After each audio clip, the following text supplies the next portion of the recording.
Welcome to the Jamal Thomas Morning Show. My name is Jamal Thomas. I am glad that you guys are here with me this morning. It is a bright and early, 7 a.m. at 12:20 on a Friday, as Malik used to call it. No, man, I'm glad you can join me. You guys can be pretty much anywhere today, regardless of what you're doing, whether you're at work, whether you're changing the baby diaper, whatever you're doing this morning. I am happy. I'm glad that you are here with me as you do it under the sound of this voice, a voice so subversive that the federal government had to take me off the air because they were so concerned that I was going to destroy the minds of the American public by giving them news, context, and a point of view that is often not shared on mainstream media. And I suspect that's the reason that mainstream media is failing so miserably in regards to the credibility gap that they're faced with in dealing with the American public. We saw the CNN clip where they were effectively trying to sell jihadists to the American public and end up staging a scene at a jail. We, of course, had the unprovoked war. We've had Ukraine is winning the war. We had that all the way up for the last 3 years. And of course, weapons of mass destruction at Iraq. I mean, you can go down the line. Trump and Russia. And now we have something similar to the Trump and Russia stuff. But at the very least, they backed off that currently. No, my job is just to tell you what's more likely to be true and to give you my reasons for thinking it's more likely to be true and to let it fall where it may, right? Man sitting on the moon, looking at events, giving you news without friend or favor. So, like I said, I'm glad that you guys are here. Look, if you guys dig this content and you find yourself coming back here often, share this content. Share it far and wide. Hit the like button. Slam your fist into that like button. Don't break your computer, but definitely slam your fist into that like button. If you find yourself definitely coming back here often, subscribe to the channel, hit the notification bell, and you can always support this content through PayPal, Patreon, or for that matter, Super Chat. All chats will be read, providing they're not racist, sexist, or bigoted. You guys help the content. You guys allow this content to be what it is, and I thank you for it. Interesting news. So it seems that Russia has given an overwhelming response to the attacks that have been taking place in Russia. Now, if you remember, Putin has said for a while now, this is a red line. If you keep attacking us with your NATO-backed weapons, we consider it an attack by NATO. Don't test us. Now, initially, they used Oreshnik in order to kind of make that point clear. But as I pointed out once before, we don't really care because we don't believe that Russia is going to hit a European capital. So from our point of view, Russia is going to pound the hell out of Ukraine. And we're okay with Russia pounding the hell out of Ukraine, which eliminates this kind of disincentive to give Ukraine these Scout missiles or these Storm Strike missiles, or for that matter, the attack atoms. So all things being equal, Ukraine continues to fire these missiles. They do so with a certain amount of impunity, and the West gives it to them with a certain amount of impunity because, again, they don't believe, at least I don't think they believe, that Russia is going to hit anywhere in Europe. That does mean, though, that they will pound the hell out of Ukraine. And apparently that's what they did last night. There were large explosions that were heard in Kiev, and scenes looking somewhat apocalyptic on the ground. Let's go to this one. From my understanding, the missile strikes hit what they call decision-making, well, a command center in Ukraine, not to mention, apparently there was a missile production center in other areas that they hit. There were multiple explosions that were heard in Kiev. Here is another view of this.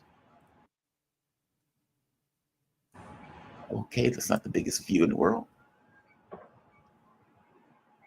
But again, chaos, rooftops on fire, cars on fire, buildings destroyed. Let's see what's the next one. More carnage on the streets of Kiev. I mean, the rub is this is not dramatically different than previous attacks.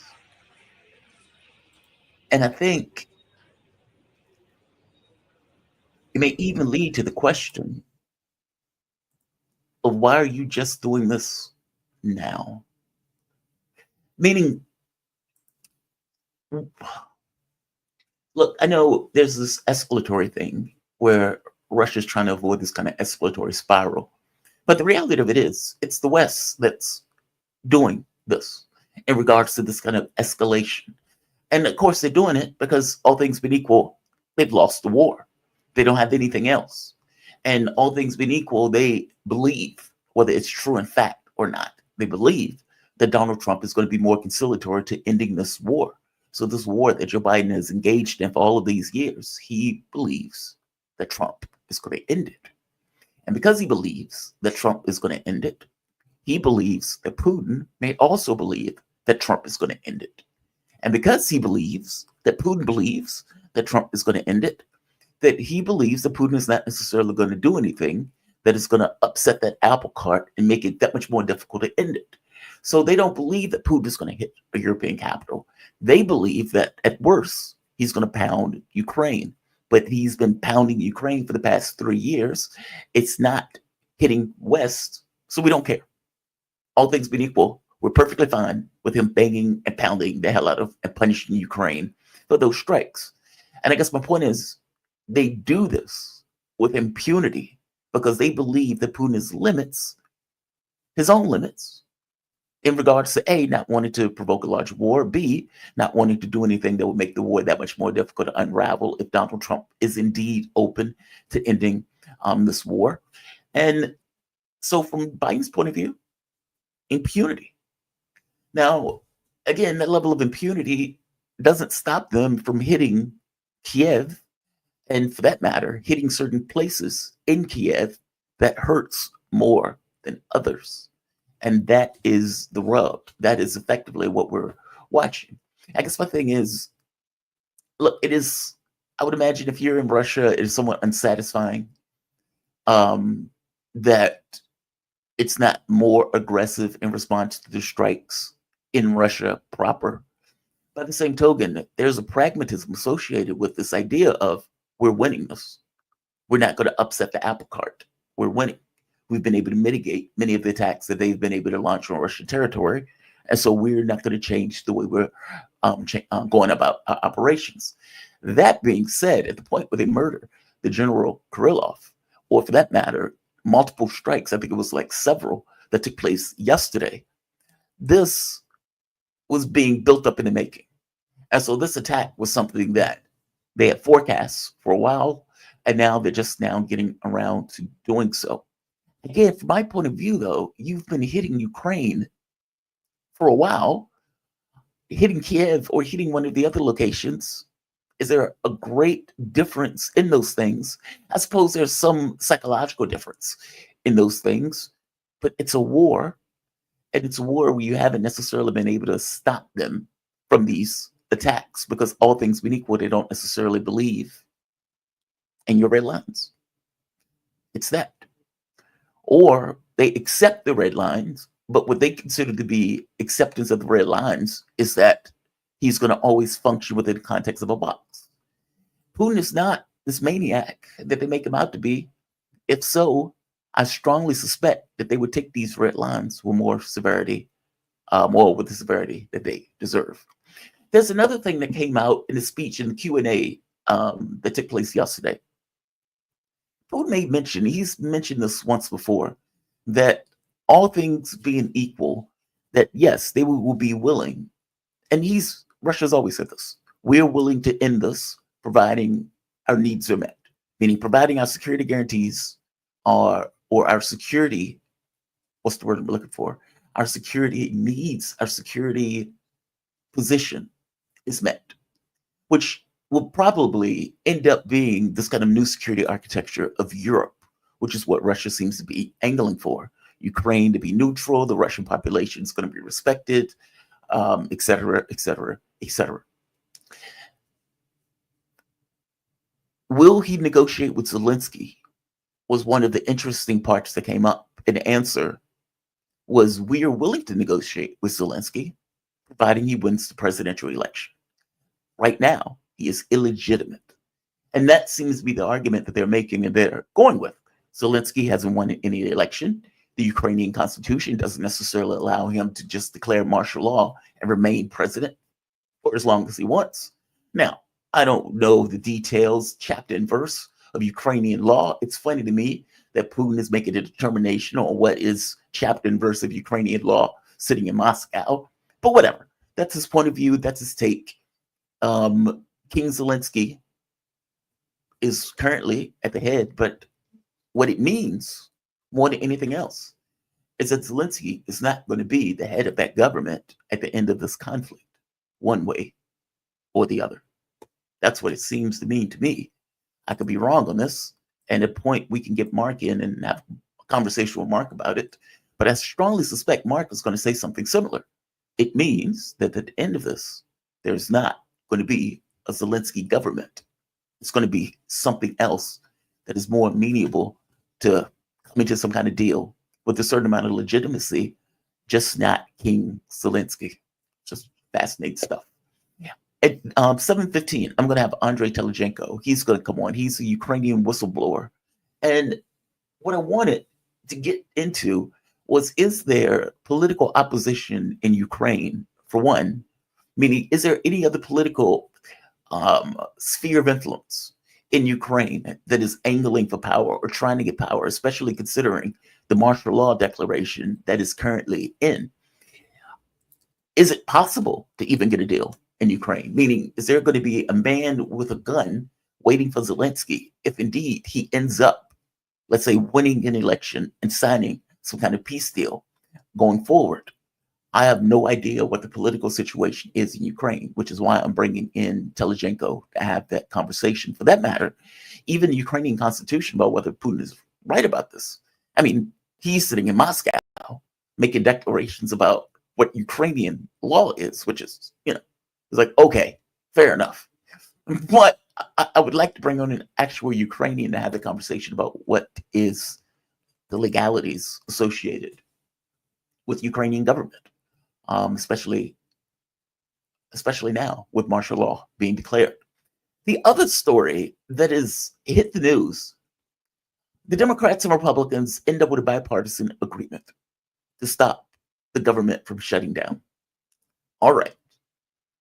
Then President Elon Musk comes out the blue and says, hey, I don't think you guys should pass that.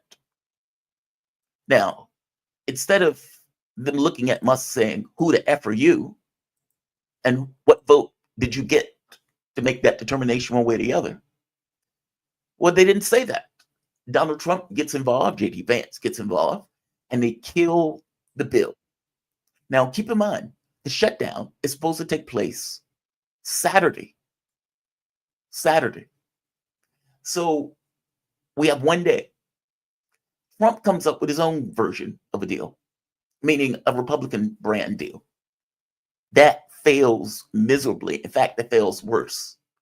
And so now we're in this gray space, waiting for the government to shut down tomorrow night. Waiting for the government to shut down tomorrow night. I hope this is not indication of what we are going to expect for the next 4 years. I want to bring in my guest, though. We are joined with Andrei Teleno. He is a Ukrainian whistleblower and former diplomat and friend of the show. Man, thank you for joining me. How you doing today? You doing all right? Hi, Jamal. I'm great. Hope you're doing fine. Hope all the viewers are doing fine, and all the best to you guys. Good to be back Well, on the show. Oh, thank you, man. I appreciate it. Viewers are happy that you could join us. I will speak for them, and I would say thank you.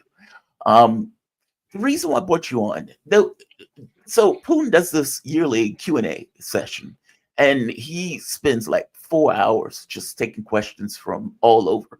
And by the way, Western media and Russian media, something that they don't do here. Like if you had a RT reporter or Sputnik reporter or somebody like that that went into a U.S. politician, they wouldn't even answer the question. Putin takes all comers in this. So one of the questions comes up about whether or not he would negotiate and what would be necessary for any kind of negotiation to take place with Ukraine. Now, he said on more than one occasion, well, yeah, of course we're willing to negotiate, providing our security needs are met. But one of the other things that he pointed out, too, was a legitimate leader of Ukraine. And it seems that his argument is, look, you don't get to declare martial law and blow off an election. That doesn't necessarily make you a legitimate prime minister or president of a country. All things being equal, you have to win an election. And, you don't get this kind of get out of jail free card by declaring martial law, which is effectively what Zelensky did. Right now, he's currently a dictator of Ukraine. And I believe, and you could correct me if I'm wrong, there were reports that Zelensky was talking about an election potentially taking place in 2025. But I think what he knows is that he would most likely lose that election, which is the reason why they're not having elections. Let's start there first. If there was an election, and Putin pointed out, he says, look, if Zelensky wins an election, we would be perfectly willing to negotiate with him, just like we will be willing to negotiate with anybody who wins the presidency in Ukraine. First question. Would Zelensky win an election in Ukraine if there was one to be held, let's say tomorrow?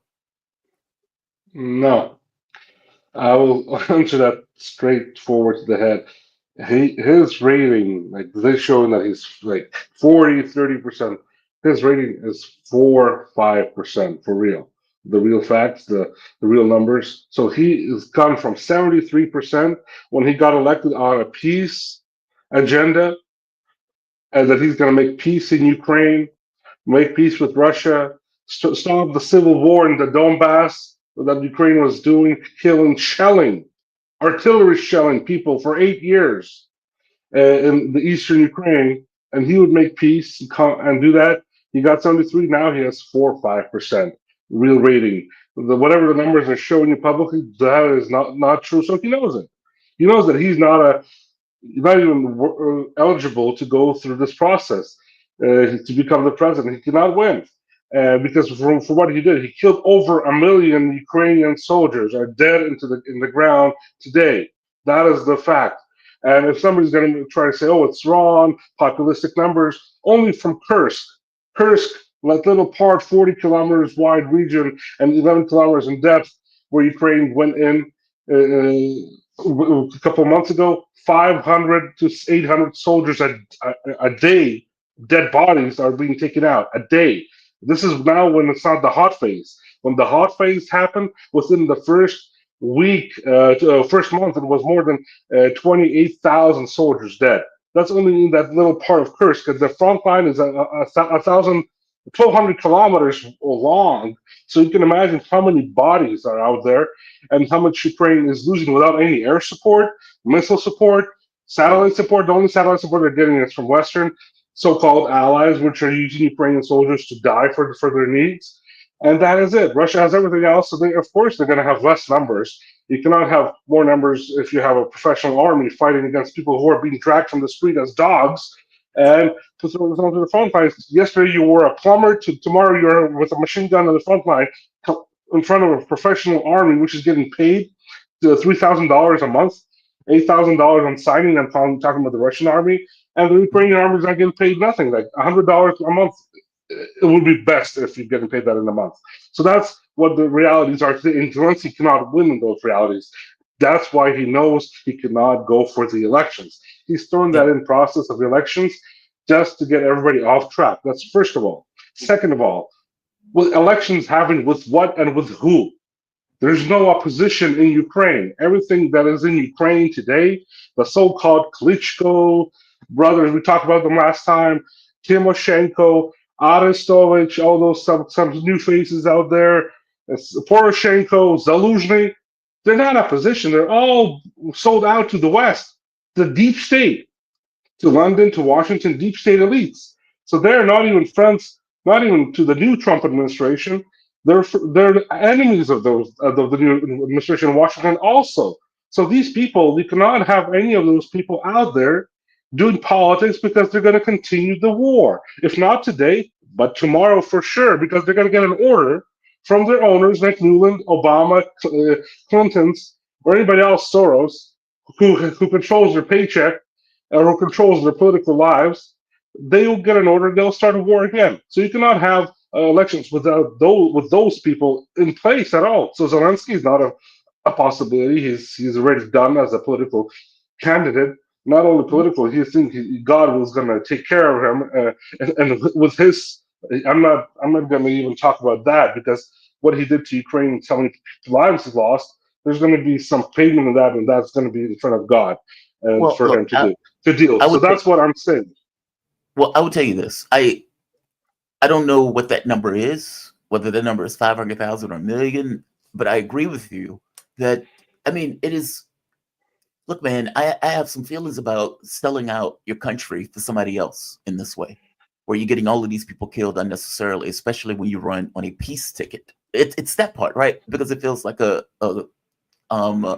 like, I'm going to run on this, but then I'm going to switcheroo and do something completely different than what I actually ran on, and getting all of these people killed in the process.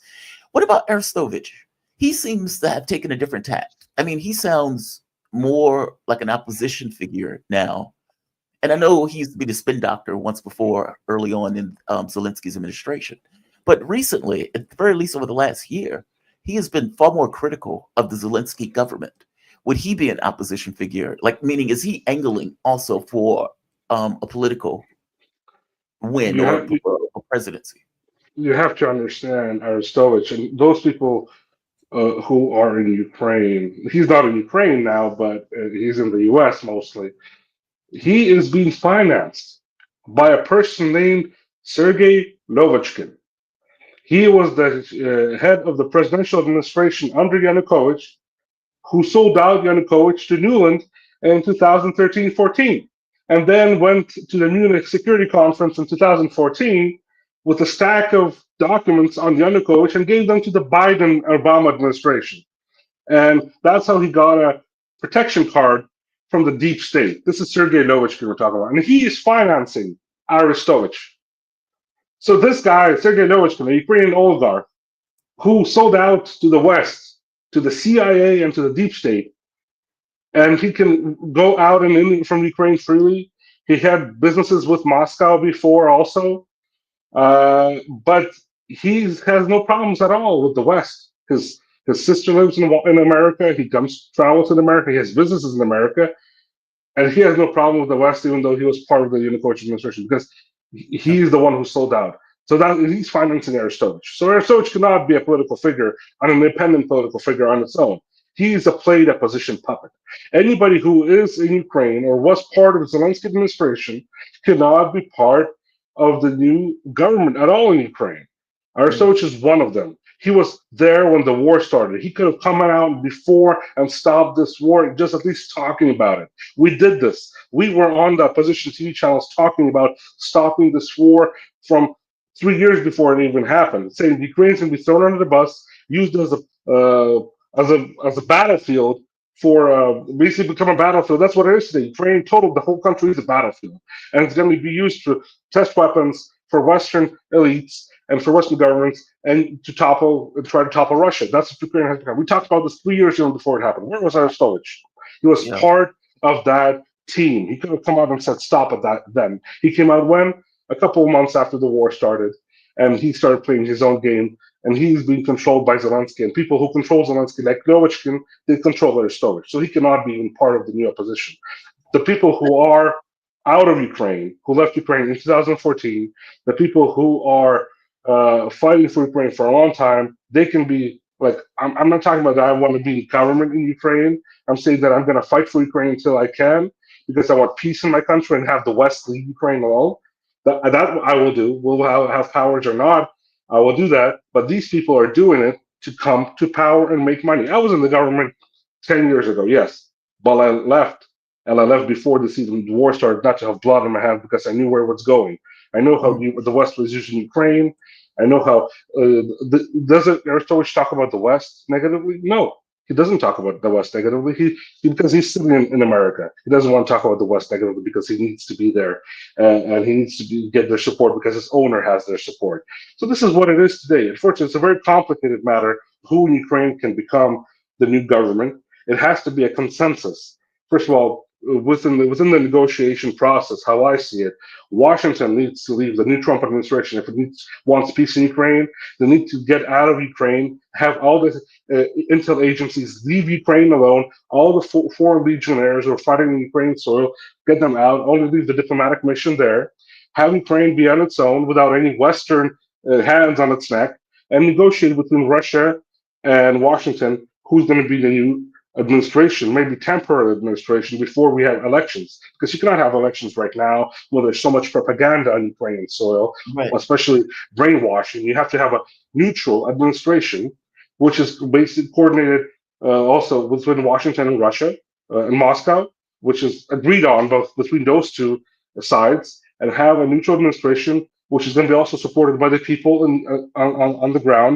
It's going to be also people from the Ukrainian Orthodox Church, which are now being tried to be destroyed. The church always played a big role in Yeah. Eastern Europe, and it can be politicians or people who support those politicians from the ground on the soil. But then it's going to be temporary, and then it's going to lead to Ukraine to some negotiations of peace also, and then elections in a couple of months or years or whatever. And that's only a way out, at least right now. No Yeah. NATO military, no European military, no U.S. military in Ukrainian soil. That cannot be the case. They're not the United Nations to come in and make deals on Ukrainian soil. We had that already 100 years ago, in 1917, when you had the French, German army there. Before the Red Army came in, and basically they stole everything from Ukraine and left, didn't do any good, and the history is repeating itself. We cannot have that happen. Let me ask you this: who would you think of as political option if? And I guess there are two. Well, yeah. Stay in this vein first before I flip over to legality. Who would be a political option? With President Jafar, he pointed out. Where is it? There it is. I think I'm going to mispronounce his name, and I think I know who he's talking about. Medvedchuk. Medvedchuk, yeah. Yes, Medvedchuk. That's the one that was arrested, right? Or it was like a prisoner exchange. If I'm thinking of the right person. Yeah, he was one of the opposition leaders in Ukraine some time ago, and he's now in Moscow. He was exchanged for Azov battalion leaders, and as one of the exchange process. Yes, That's what it was. he is talked about as one of somebody who can come in. First of all, you have to understand. I cannot name. I don't want to name names right now. I have people who I do think that would be good for Ukraine. Mhm. You have to have a standard. You need somebody who Ukrainians who doesn't have a negative background in Ukraine, a big negative background. Everybody has a negative background, at least a huge negative background. You have to be a professional, a technocrat, in a way that, in a statesman, a real statesman, not just a politician. And we had those in Ukraine. Those people did leave Ukraine. Medvedchuk is a politician. He's a statesman.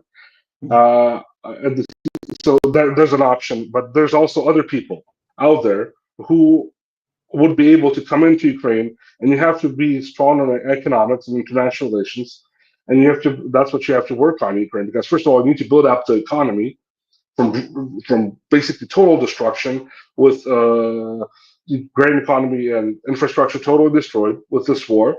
You have to have those abilities to start the economy from zero, and you have to have abilities of at least understanding foreign relations and build a team that could build a foreign relations initiative around within the new government to talk as with the West and also with Russia, eastward, Asia for Ukraine. That would be those people with those qualities would be able to step in.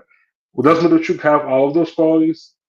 I do not know. I do not know him personally, but I can say that he has some of them. There's other people like Azarov, who was Mhm. a former prime minister of Ukraine under Yanukovych. He's a very strong technocrat and basically professional in the economic sphere.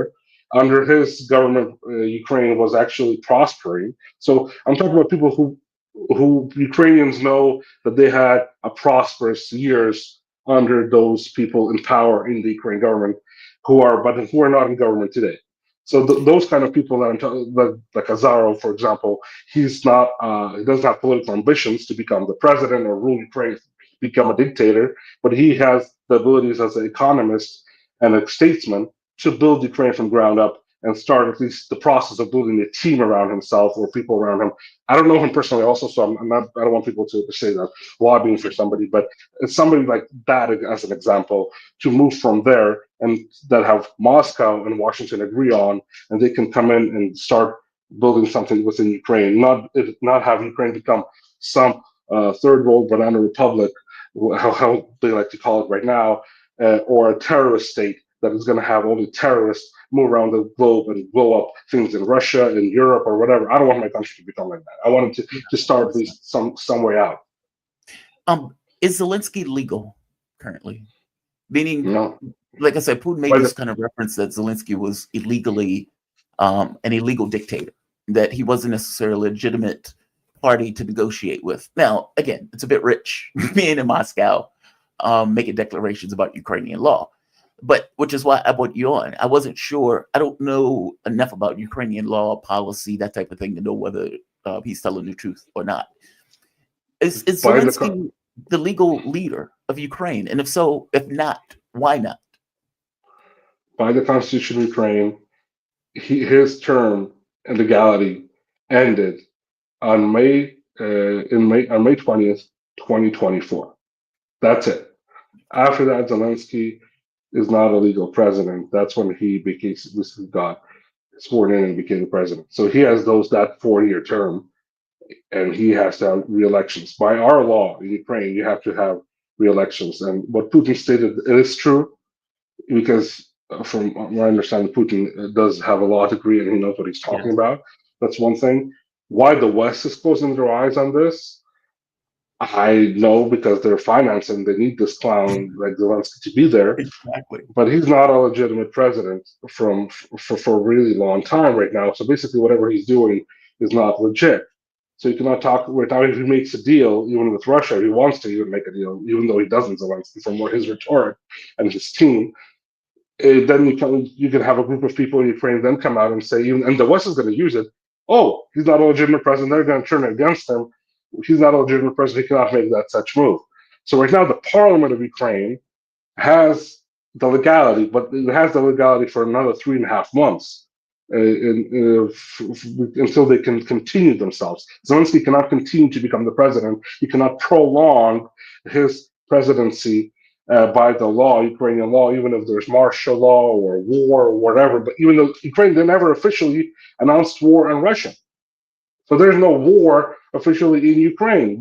Ukraine never officially announced it within the parliament, because if they announce it, they cannot get money from outside, and nobody can finance Ukraine and the monetary fund, the international monetary fund, etc. So this is how the process goes.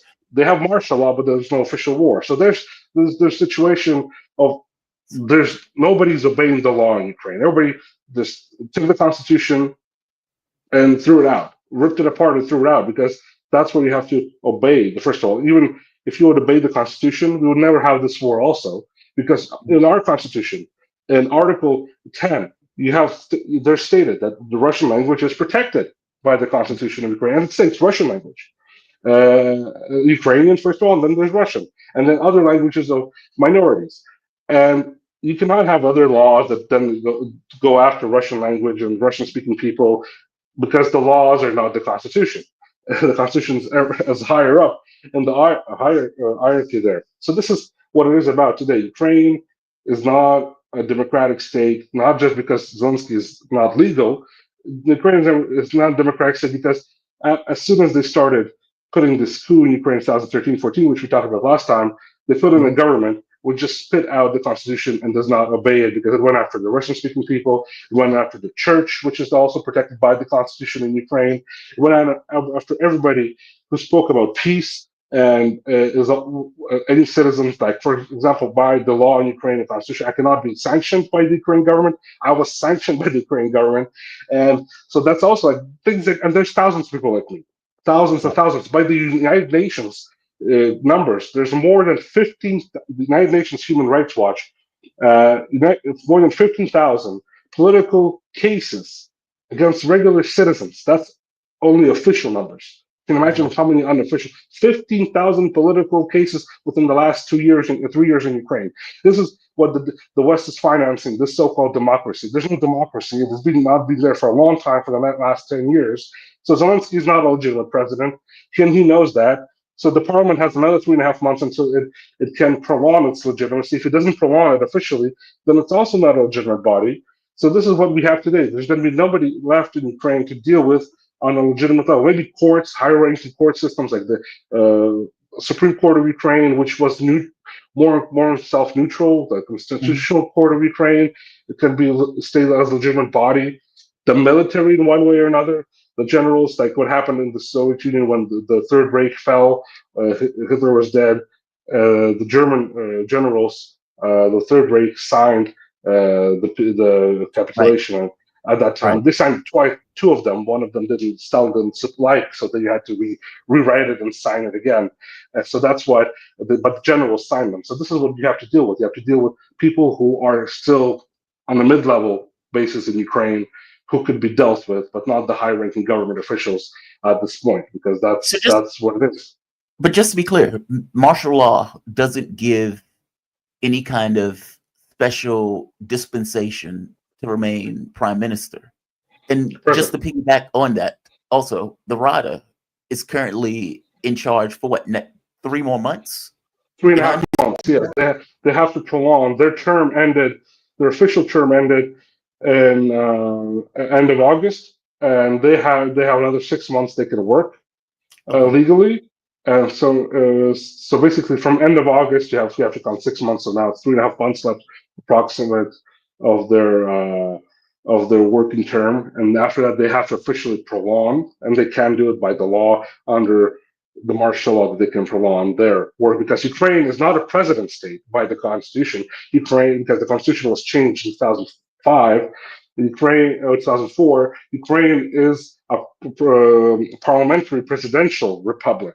So the parliament has the power to do whatever, and they can prolong itself within the during martial law. That's by the law and by the constitution.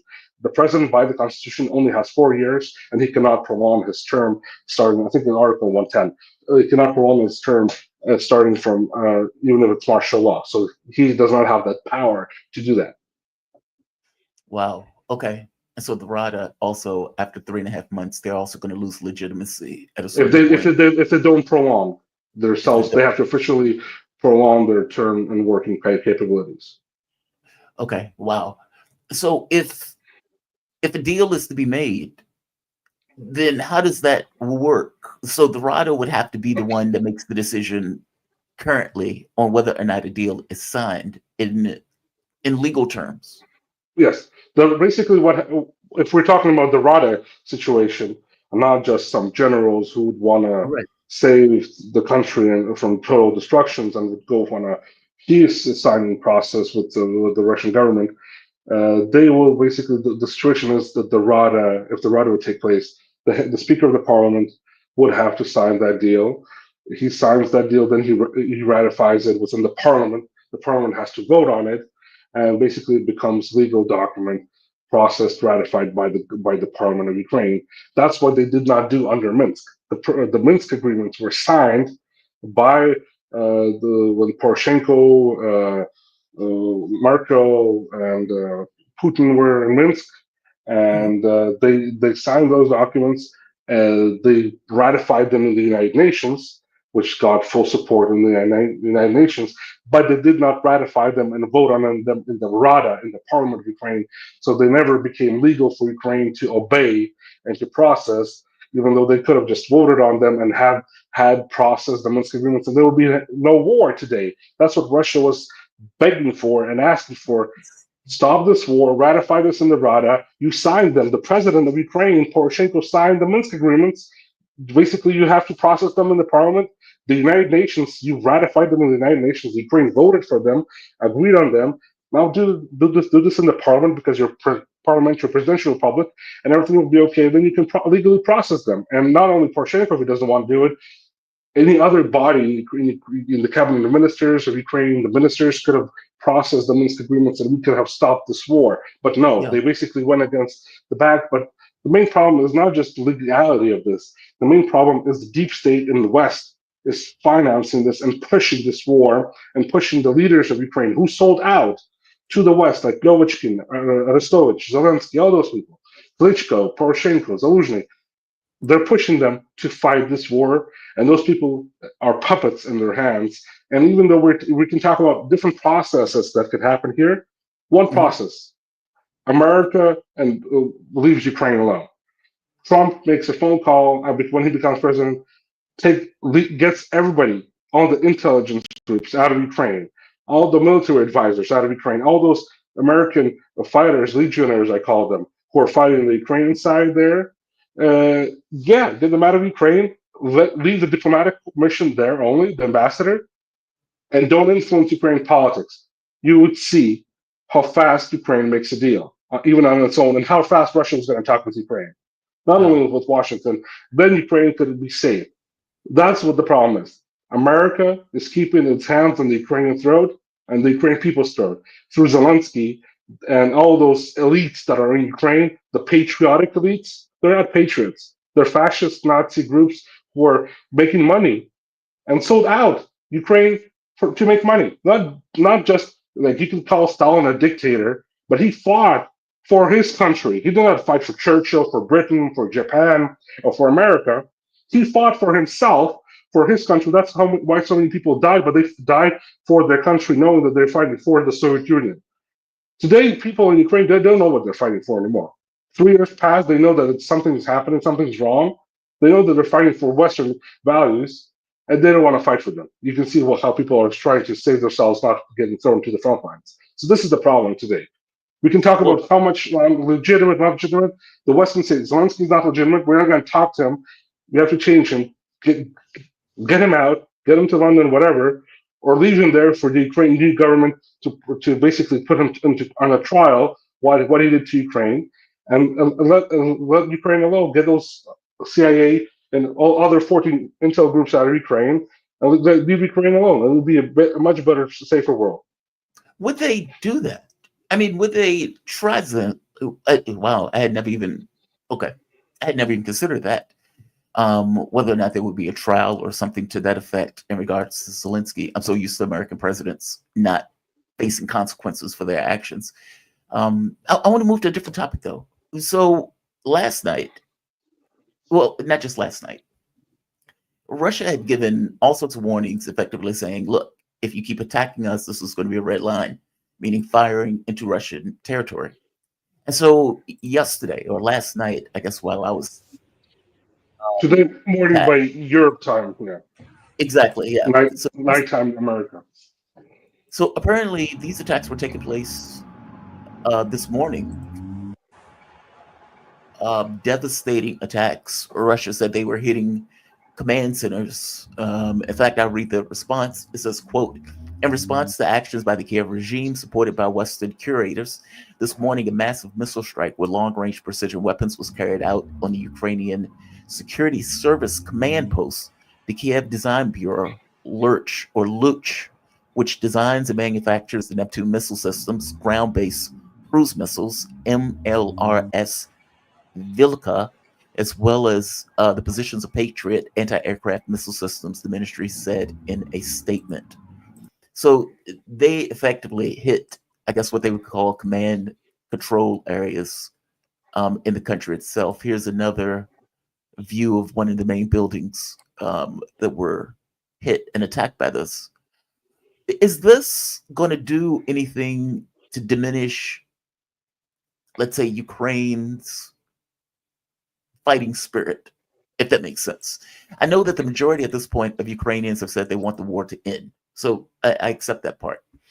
But does this do anything to change the way Zelensky is thinking about it? Because I would tell you this, the West doesn't really care about Ukraine. I mean, they will give voice to it. They would say, "We're going to fight, be with you for as long as it take. We're going to, give you all the weapons and everything else." But all things being equal, the West is okay providing they're not getting hit. So these attacks by Russia is not necessarily going to do anything to diminish the West continuing to give Ukraine weapons and money, etc., to basically send yourselves out there to go fight. Does this change any point of view, though, in Ukraine itself, with these attacks being leveled on Kiev proper? Of course, people in Ukraine see those attacks and they want them stopped, and they understand that their government, so-called illegitimate government already, Zelensky, is throwing Ukraine under the bus. So is the West. And you can remember yesterday's remarks after Putin and his 4.5 hour press conference. Zelensky came out and said very nasty stuff against the Russian president, and like being a leader of a country cannot go. You could not go that low. To do that, you can think whatever you want. You can make actions, but you cannot publicly state one thing or another being on the presidential level. That's second, first of all. So basically, coming out and doing that, he brought this on to his own people. If you're talking about diplomacy, every word, every breath matters. How you breathe, how you come out and talk, how you put yourself out, what you even dress when you want peace. He doesn't care about peace. He had a deal that Orban presented to him on a ceasefire and exchange of more than 700 prisoners between Russia and Ukraine on both sides, 700 from that and 700 from the other, like basically almost 1,400 people altogether would be saved for Christmas. And Zelensky said that this meeting never happened. Orban is a Putin puppet, started basically pushing all those massive things, like very undiplomatic. And I would say, I think it's not even Orban's plan to do this. I think it's Orban is acting on Trump's initiative. And Zelensky is basically throwing Trump's initiative and saying to Trump the F word. And then you can say in the situation on his peace deal.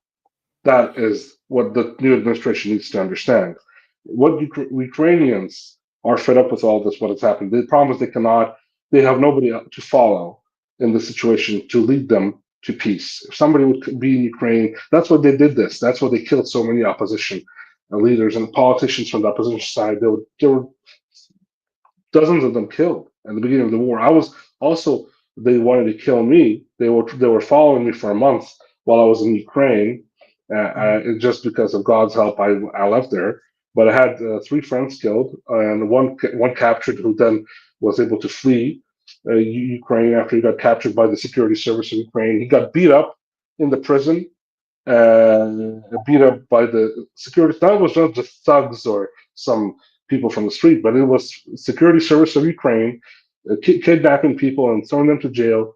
One friend got shot when he opened the door to the security service SWAT team. He got shot right in his doorstep, where his son, who's handicapped, saw this.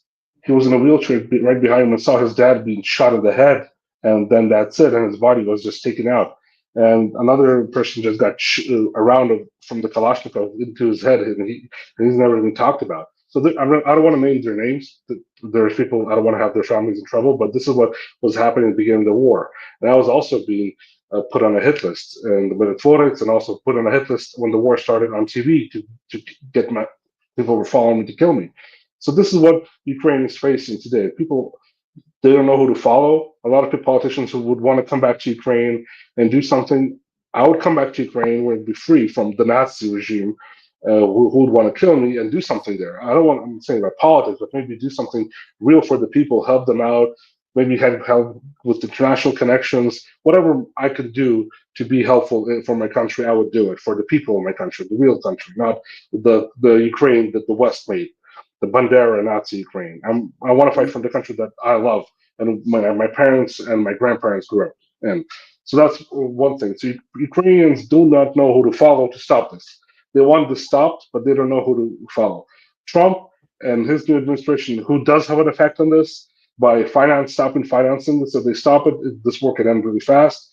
not with the loss of Ukraine, but the win for Ukraine to save as many lives as possible. But Zelensky is doing whatever he's doing today to basically move the Trump administration out of this process and say we don't want peace by blocking Orban's initiatives. So everybody has to understand it. Russia understood this. That's why they're continuing this war. They begged not to start this process for a long time. This process would have never started if Ukraine would never move into NATO. And it's not just because Russia says we don't want somebody to move into NATO. There's a history behind this. Russia moved out its forces from Eastern Germany, more than 400,000 troops. Soviet troops and Russian troops were left Eastern Germany and had Germany reunited together, Western and Eastern. So basically, the fall of the Berlin Wall was thanks to the Soviet Union saying we're going to dismantle the Warsaw Pact and we're going to move our soldiers out. But you make a promise. You do not move an inch to the east. Yeah. The West said, sure. And then they started moving. And then when Ukraine was moving in 2008, saying we're going to join NATO, they asked not to do it. And since 2008 until 2014, Russia waited. They asked, they begged, they waited. There was a coup. That's what Ukraine lost Crimea. And I can tell you, and I can tell the people, a lot of people who are listening, Ukraine during its independence took Crimea for granted. They invested zero money into Crimea. It was falling apart, even though it's one of the best resorts for the Russian Tsars, and the Russian Tsars knew how to party. The best resorts for the Russian Tsars during that time, Crimea, Yalta, it's like Italy. You could compare it to that part of Greece, where everybody likes to go and travel right now. But Ukraine didn't invest anything in there, and that's why it lost, because the people didn't want to be part of Ukraine, because Ukraine was doing all those nasty things with corruption and not doing anything for Crimeans who were living in Crimea. So that's why after the coup, Ukraine lost Crimea, because the people didn't want to be part of it, and the East didn't want to be part of Ukraine under that Nazi regime. So that's why things started happening, and that's why Russia still waited and had the Minsk agreement said, "Take back Donbass. Crimea is lost for you, but take back Donbass. We can live together peacefully. Have Eastern Ukraine as an autonomy. Do the Minsk agreements, and everything's going to be over really fast." Poroshenko went for the elections, also saying he's going to make peace in 2 weeks. That's why he became the president. People believe that he's going to make peace. So Ukrainians want peace. Ukrainians don't want to fight, but they got so much brainwashed. There became a group of 20% of Ukrainians who are radicalized to fight and kill and hate Russians. Everybody else, you go around on the streets. I talk to people, and everybody speaks Russian. Everybody speaks Russian. Well, that's what I wanted to ask you. In this case. I mean, Zelensky goes in, he runs an election. He says, I'm going to make peace. I'm going to end the conflict. I'm going to do all of this stuff. I'm going to be a peace candidate. He wins. What happens? Like, explain this change to me that he goes, I mean, unless he just lied all the way through, which is possible, I suppose. But the fact that he wanted to end it during the Istanbul agreements and the notion where he went out was yelling at the Nazis to effectively, hey, I am the president. You need to listen to me. That speech when that took place. If I give him the benefit of the doubt and say that he did run that race thinking, I want to make peace. I want to stop the civil war. I want to stop the conflict. We don't need to go after the Russian language, et cetera, et cetera. How did he change? Was he lying, or did something happen over the course of the time frame from the standpoint of the election until after the election that changed him? I'm trying to understand that twist, that turn.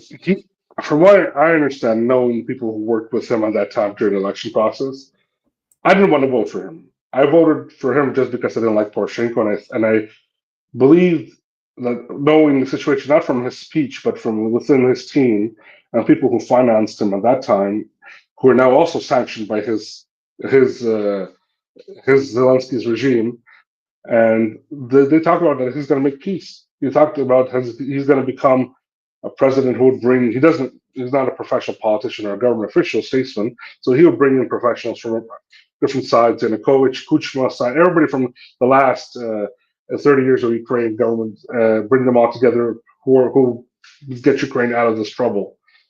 And there was a plan for Zelensky to come into Donbass 2 weeks after he would become the president, to Donetsk, and make a speech in front of People who are living in Donetsk, Ukrainians also, at that time, there were still Ukrainians, even though there's the Russian-speaking Ukrainians, and that's not a big problem. Ukraine is diverse. It's you speak Ukrainian, Russian, some people speak English, and there's no problem with that. So as much language as you know, that the better. But that was the promise for him to come to Donbass and talk about peace and basically have Ukraine reunited.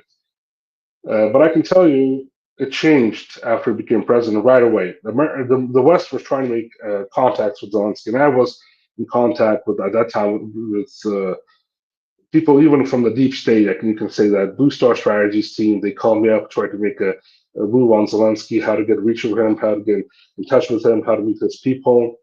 I didn't thank God I didn't help them, but they did go through. They went through Pinchuk. Pinchuk, at that time, Kolomoisky was the handler of Zelensky. You can call him that, or the one who financed him the most. And he basically who financed the Zelensky project, and he had troubles with America and the West. So Pinchuk came to the game and took Zelensky to London, where Zelensky and his Yermak, his right hand man, at that time he wasn't the right hand man; he was still lower. There was another person who was chief of staff, but Yermak and Zelensky sold out to the London MI6. And in 2019, of June of 2019, that this happened. And since then, Zelensky knew there's going to be a war, and he agreed on to fight this war. And he was promised billions of dollars, that he would become a billionaire, and that he would be the leader of the Western free world, praised by the West, and he would become part of history, that he would topple the Russian regime. That was their idea in the first 3 months, to topple the Russian government. And because Brzezinski had a plan during Reagan, if two Slavic nations spilled blood between each other, basically fight a war, they would basically, one of them would fall apart. And that's what they wanted, Russia to fall apart into 50 different states so they could take over the resources and use them. So this was the plan. War between Russia and Ukraine. They tried to get Belarus on board. Belarus stayed in place. They have a strong president. People like him, some people don't. But his country is safe, peaceful, and prospering. People living much better than Ukrainians are living, much higher living standard than in Ukraine. So is in Russia.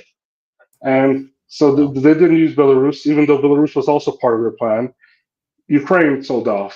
Ukraine's elite sold off. Zelensky sold off, and that's why this war is happening. He knew this war is going to start, and that's why they had those 3 months, and that's why they started the Istanbul agreements. They knew they're going to sign them and have Russia leave Ukraine, so they'd have a breath to rearm themselves and then start trying to move on to the Russian soldiers and try to continue this war. That's why it all was happening, and it was a backstory to all this. Well, Andre, man, thank you for this. Like I said, I had questions about, the legal system, what was going on in Ukraine proper, whether or not there was opposition, and you were able to answer all of it. I really appreciate you joining me, man. Really do. Andre Telejenko, Tomorrow. he is a Ukrainian whistleblower and former diplomat. Once again, man, thank you. You be safe, all right? God bless. God bless to all the viewers. Thank you, You everyone. too. Have a good one. All right. That is so depressing, even though it is illuminating. Yeah, that's depressing. Because, the first question that people ask is there opposition? Is there some other sphere of influence that may put pressure on the government to take a different tact? Zelensky at this point is a dictator. He has declared martial law. And, I'm not a legal scholar in the sense of Ukrainian law, but it sounds like he is ahead of his skis on this. And so, any way you look at it, we are in. It's God, man. I look at this and I think to myself, this is such a catastrophe. It's a catastrophe that didn't need to happen. And if you look at the way that we, meaning from the West, looks at it, from our point of view, we are far away from it. These are Americans being killed. These are Ukrainians being killed. We are perfectly okay with giving them the money, giving them the weapons to let them go out there and do the job for us. And the fact that they're being pounded in this way doesn't seem to matter. The number of people that they lose doesn't seem to matter. The fact that so many people have left the country, that it seems to be a dying country, doesn't seem to matter. It is astonishing That was main objective, stick it to the Russians. And regardless of the number of lives that needed to be lost to do so, fair enough. As I was pointing out earlier today, Russia has launched a massive attack against Kiev at this point, hitting, I guess, what they would call decision-making centers. Now, in this one of the videos that are out for this, and there's several videos that have been floating around the internet pointing to the damage that have effectively taken place. It says the Russian military struck control room of Ukrainian Secret Service, the SBU, the defense ministry has said. This was made in response to the recent Ukrainian attack with Western-made missiles on the Rostov region. Also, among the targets of the Kiev Design Bureau, or the Luch, L-U-C-H, I don't know how to pronounce that, and the positions of the Patriot air defense systems, all facilities were hit, and the military department has said. So, that missile strike apparently has been rather significant. And again, what people don't quite realize, because Western media hasn't necessarily leaned into it, is that when Joe Biden initially pointed out that they were going to allow missile strikes into Russia, because if you remember, the first time around, Putin came out, says, look, this is a red line. All hell will break loose if you do this. And Joe Biden stopped. It was just before the election, Joe Biden withheld. He's like, okay, I'm going to stop. The Brits were very angry at Joe Biden because it seemed that they were trying to maneuver Joe Biden into that choice. Everything pauses. Joe Biden loses the election, or Kamala Harris loses the election. The choice is made to allow missile strikes into Russia. And the way they said, it was like, look, we are going to allow them to do missile strikes against North Korean soldiers that don't exist in the Kursk region in order to support Ukraine's incursion into the region. Now, the reason is pretty straightforward, I would argue. Their belief, or at the very least Zelensky's belief, is that if they can cling to territory, a Russian territory, then when Trump gets in office, it gives him a stronger hand to negotiate where Russia would allow, or let's say exchange, Russian territory for Ukrainian territory. Well, as I pointed out, Russia was never going to allow that. Initially, right off the bat, Russia said, we are not going to go into negotiations while they're on our territory, full stop, which means no negotiations until you are either killed or pushed off Russian territory, full stop, which was the policy of the position that they effectively took. Also, the number of people that were dying in order for that Kursk operation has just been appalling. And so, this is not necessarily the best case scenario for the Ukrainians, and yet this is the scenario that they effectively ran with. Even though Joe Biden initially said, yes, we're going to allow attacks into the Kursk region, that attack of the most recent missile strikes was not in Kursk, it was in the Rostov region. They apparently attacked a chemical plant in the Rostov region. Many of those missiles were effectively taken down, but still, it's kind of the principle behind it. Meaning, without any enunciation by the administration, they escalated. And they escalated in a way where the mainstream media, for the most part, seemed to go completely silent on the fact that they just lurched forward with another escalation. Again, these escalations go with the idea that the Russians would not respond in any kind of hyperbolic way because of this belief that they're going to make some kind of deal with Trump. Again, I think there are levels to that. I would wager putting troops in is going to have a certain reaction as opposed to firing off missiles into Russia that they can either downplay or that they can knock down themselves. These things are different. And depending upon what the Biden administration does, meaning how far they escalate, is going to be directly related to the Russian response and how forceful that response needs to be. In this case, they kept saying, we can hit decision-making centers. And in this case, they hit a decision-making center, not to mention missile production in Kiev itself. Something is going on. Something is going on. So the Biden administration blew off some of its plans and rushed back DC. Now, the media is not explaining why. And it apparently took place with both Kamala Harris and Joe Biden abandoning whatever plans they were doing at the time in order to rush back to DC. There's like no reporting on this at all. Here's Joe Biden running at top speed back to DC. He is going blisteringly fast in this moment as he rushes back in an emergency. And we have no idea what that emergency is. But look at him. He is like a blur. He is the Flash. Yep. So we don't know what this is. No clue what this is. Now, I don't know if it's the missile strikes that took place on Kiev proper, meaning they may have thought that somebody got whacked or somebody got hit or that attack was more devastating, or let's say somebody was in of significance that got killed. I don't know if it's something else that may be going on, but the same thing was true for Kamala Harris. Kamala Harris also abandoned her plans and ran back to DC also. Again, no reporting on this. Now, it could also have something to do with the debt ceiling. Not the debt ceiling, the government shutdown. Meaning, if anything happens where they are able to pass a bill, Joe Biden needs to be there in order to sign that bill immediately to keep the government open. It could even be that. I've heard no reporting on it. I've heard no commentary on it, short of just saying Joe Biden ran back to DC. It is very weird. It's very strange, but we don't know what is going on and why it is going on. We will keep an eye on it. And another story. And this one, I'm actually, which one do I want to go to first? All right, let's go to this one first. So we spoke about the government shutdown. A reporting came out that Joe Biden's aides knew of his mental decline going back to day one. Day one.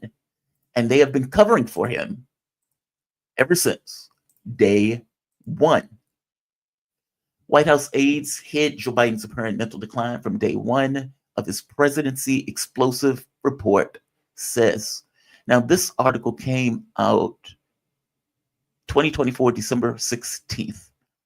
And right here, White House aides covered up Joe Biden's apparent mental decline from day one of his presidency, shielding the aging commander-in-chief from the public and even rearranging his schedule after scatterbrained performances, an explosive report revealed on Thursday. The lack of access to the nation's oldest ever president has been well known in Washington, with Biden hosting the fewest large press conferences in modern history and frequently descending into gaffes at the podium where he appeared. But in how much the White House made up for the haziness had until now been hidden, according to Democratic lawmakers and donors who spoke to the Wall Street Journal. The president had formed a tight staff around Joe Biden right after he took office. COVID-19 pandemic, with the staff immediately limiting in-person interaction with the president going back to January 2021.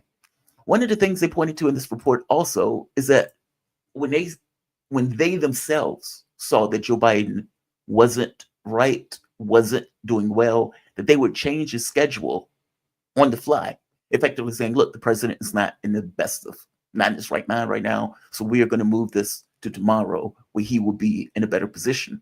And they also pointed out that the president had good days and bad days. I guess the wild part about this is it goes all the way back to day one, meaning they knew this the moment that Joe Biden took office, that he was not qualified to take that job. CNN got into a fight with Scott Jennings, I believe his name. Jennings has been brutal on CNN. They have not necessarily been able to handle him all that well. But he says something that is actually really true in this moment. One of the biggest, what's the word I'm looking for? Scandals.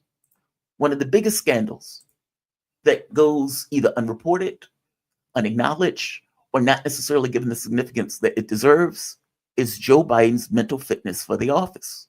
The fact that he was not competently capable of doing the job. And it wasn't just the debate, it was all the way through. And there's a real question as to who is leading this country now. It comes up constantly. Where's the president? Where's the president? We're seeing escalatory actions in Ukraine that may bring us to the brink of war. Joe Biden is nowhere to be found. Joe Biden is nowhere to be seen. He seemed to have checked out of office several months ago at the point where he wasn't able to run in the election. And again, the reason he wasn't able to run in the election because it was clear that he wasn't capable of doing so. And so now we seem to have this lame duck. But apparently, we had a lame duck going all the way back to day one. To day one. This is Jennings pointing out the wild scandal that Democrats fundamentally ignore and don't necessarily want to acknowledge. It's the biggest scandal in America, and the level and volume of people who dedicated themselves to lying to everyone at home about this man's condition for 4 straight years up through this summer is breathtaking. It's a scandal of epic proportions, and it's a fair question to ask: who is running the country? Who has been running the country? And as I said earlier, if you're worried about Donald Trump's advisors having influence, for the last 4 years, apparently this president, duly elected, but this president was not capable of fulfilling the duties of the office. And his staff and the White House lied about it and kept it from the American people. It's actually worse than that. I mean, he is, believe it or not, understating it. Because it wasn't just Joe Biden. Fact of the matter is, Democrats, meaning Joe Biden and his small entourage that surrounded the president, would not have been able to keep this quiet if it wasn't for an obedient media that would go out and say, Joe Biden is perfectly fine. Joe Biden is perfectly fine. What do you mean Joe Biden is not cognitively there? These are just Republican talking points. No, these are deep fakes. These are deep fakes. And within a week, I don't even know if it was like in 1 week, they were saying deep fakes. Then you had the debate. And then the media came out. It was like, oh my God, who knew that the president was this bad? Now, again, the week prior, they were calling anybody, they were shouting down anybody who said anything about Joe Biden's mental fitness. How dare you, sir? How dare you, sir? He is a good man, and he is cognitively there. Any speaking to the contrary is just wrong and inappropriate. Fast forward a day after the debate. Oh my God, we've been lied to. We've been lied to. We believe that the president was just there. We believe he was on it. And now we're finding that the president is not altogether there. In which case, then they had all these questions and everything else where they were hounding the White House, hounding Karine Jean-Pierre about the president's mental fitness, asking Joe Biden at every moment, sir, did you get a cognitive test? Sir, have you spoken to your doctor? Sir, do you have a neurologist? Do you have Parkinson's? Do you have some other kind of mental ailment? Just over and over and over and over again. But at the point where people were bringing this up prior, the media didn't want to hear about it. They didn't want to say anything about it. It was this kind of known quantity that was floating behind the scenes that they wouldn't fully acknowledge, but everybody else in America knew was there. Look, man, if we are having this conversation about media credibility, it's stuff like this. The American public understood that Joe Biden wasn't altogether there. They knew it. They fully knew it. They were talking about it. And anytime it would come up, the media would shout anybody down who had anything to say about it. And what we're finding, God, man, it's so wild. Over and over again, many of those stories that the media wanted to say was untrue, that they wanted to shoot down, ended up being perfectly right. Whether it was Joe Biden's mental fitness, they were wrong on that. Joe Biden clearly was not cognitively there. When her report came out, if you remember, and her effectively said, look, he is not mentally fit to serve trial, meaning to even bring on trial. Well, they shouted down her. How dare you say that the president is not mentally fit to stand trial? Okay, put him on trial. If you feel that way about it. Her was trying to give Joe Biden an out, and they attacked him for even doing that. The Hunter Biden laptop. The media put New York Post in Twitter jail, if you remember, with all of these other media publications saying this is nonsense, this is not true, this is wrong, this is just Russian disinformation. Come to find out, it was perfectly and completely right. 51 intelligence officials say that this is clearly Russian disinformation. Then we find out that Blinken got all of those people together in order to come out and lie to the American public and interfere with the election, because they did interfere with the election. If you remember, that was brought out during a debate as a way of evading any kind of attacks by Donald Trump on the issue of the laptop, meaning they lied. And the media carried those lies completely and faithfully all the way through this administration. And even at the very end, if you remember, the October or November surprise, when they came out with Trump is a fascist, Trump is Hitler, Trump is racist, and then they went so far as to say Trump wanted to kill Liz Cheney. That was one of the last things that they came out with on CNN. Trump said he wanted to shoot Liz Cheney in the face, and he wanted to put her up against firing squad, because after all, he's Hitler, he's a fascist, and fascists put people up against firing squads, and Liz Cheney is opposition to Donald Trump, and him being a fascist, it's not shocking that he wants to put her up against firing squad. This was the line of logic that they were effectively winning with, despite the fact that he had said nothing of the such. They just made it up. I'm saying that the issue of credibility with media is created by media itself on one story after the next that they get wrong. And I think the American public, or at the very least I'll speak for myself on this, they get it wrong in a particular direction. It's not like, it's a random grab where you get it right sometime, you get it wrong sometime, but you're just trying to be honest and you're just trying to go for what's best and give context and everything else. It seems to go in a very specific direction on what they get wrong. And look, the credibility of media and the gap, or that credibility gap, is earned. It's earned. And it's stories like this, where instead of them pointing out Joe Biden doesn't seem to be cognitively there, they instead shield, cover, and defend what should be indefensible. We're acting as if the presidency doesn't do things, that it doesn't require a certain amount of fitness, cognitive, and for that matter, physical. We're acting as if, you can have a ham sandwich in that role, and a ham sandwich would do the job. A ham sandwich may do the job better than Joe Biden, to be honest, considering what we know now about his cognitive fitness for the job. But I want to bring in my former co-host, get the band back together. I know. Let me try to get myself together here.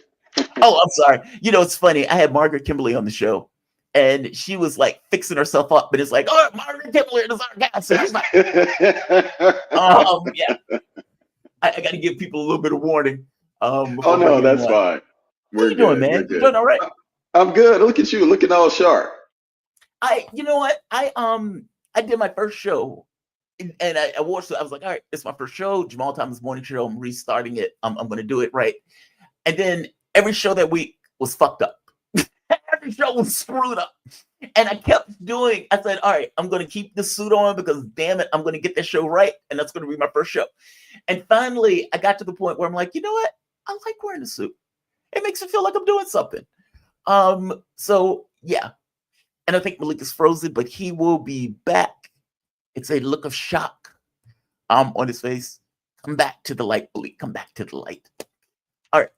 I am going to bring Malik back when he gets. Oh, there you are. There you are. Yeah, no, I was trying to see what was going on here. I don't know. Oh, you're frozen. No, you're okay. It's fine. So just to give the audience, a political analyst, writer, and Republican strategist with over 15 years of public and private sector experience, and my prior co-host. Thank you for joining me, man. Of course, of course. President Elon Musk killed the debt deal. Killed the deal. I thought you may have some feelings about that because I know, despite being a Republican, you are one of those people who believe that government should work. And anytime we've had this kind of situation before where they were shutting the government down, you have some feelings about it. Give me a take on this. It seems that the Democrats had a deal with Mike Johnson for a bipartisan agreement. Elon Musk comes out and says that deal sucks. This is not what people voted for. And again, it was a continuing resolution that was only supposed to go to March. They kill it. All right. Trump and Republicans come up with a Trump-esque deal, and that apparently loses even worse than the previous bipartisan agreement. So we are facing a government shutdown Saturday night, going into Sunday. Give me your take on this. What's going on with this? Can imagine, and I don't know what's going on with my signal. I don't. It's okay. He's having a bit of signal issues. Wait a minute. Get this straight. Yeah, he's having a bit of signal issues. He will come back.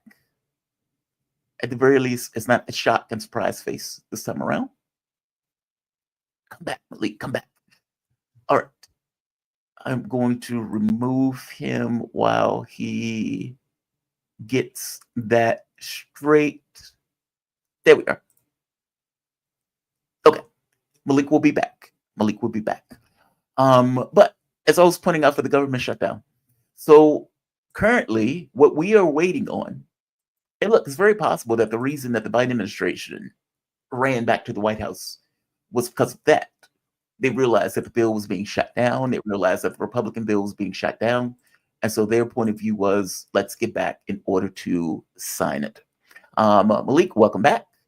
Well, so, let's hope I stick with it this time. Let's hope it's no buffering. I believe in you, man, and I believe in you. But you did ask about my thoughts. So, we've had on our show, where I've been when it comes to the shutdown and how I don't believe that there is ever any appropriate time to do a shutdown.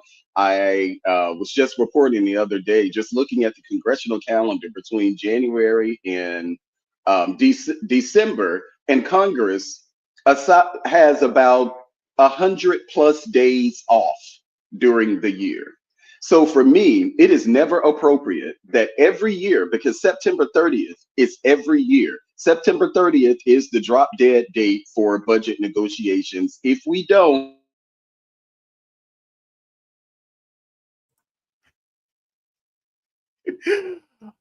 my belief in that signal has been found wanting. I have no idea what it is about today. Can you hear me now? You're perfectly fine. It happens.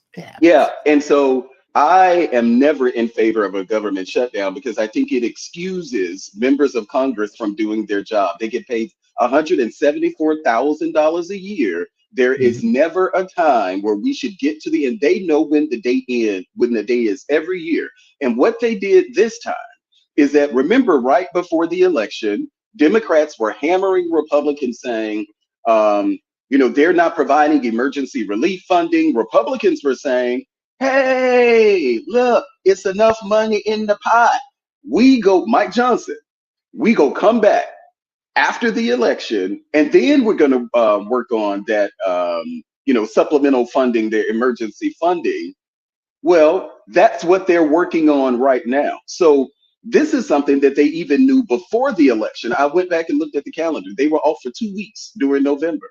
You said that you would come back and do it after the election, but you didn't work on it. Now, a couple of things. Chip Roy, all of these other Republicans crying about the fact that they didn't get a chance to read the 1,500-page bill. That is your fault, that you are in Congress and you can't approach your members to read it. I don't buy this, that it was done in secret. It was done the same way that it's always done, through the Appropriations Committee, which actually, and the senior leadership that negotiates this deal. It ain't nothing new about this process, as it has been even when Donald Trump was in office. But you have, as Congresswoman Jayapal, I thought that she, out of all the people who had the little snarky comments to talk about Elon Musk being president, I thought that Jayapal, I hope I'm pronouncing her name right. I thought that Jayapal was best when she, in a very, measured way talked about Elon Musk as the shadow president, because that's exactly the role that Elon Musk has taken. Now, Yes, he is. I remind people, and if you can imagine, it's, sometimes I feel like I need to get a Tupac "Me Against the World" tattoo around my stomach like him, because sometimes it feels like me against the world, because you can imagine that I'm pushing back Against his own party. I would imagine the Republican Party is going to have a different point of view on this stuff.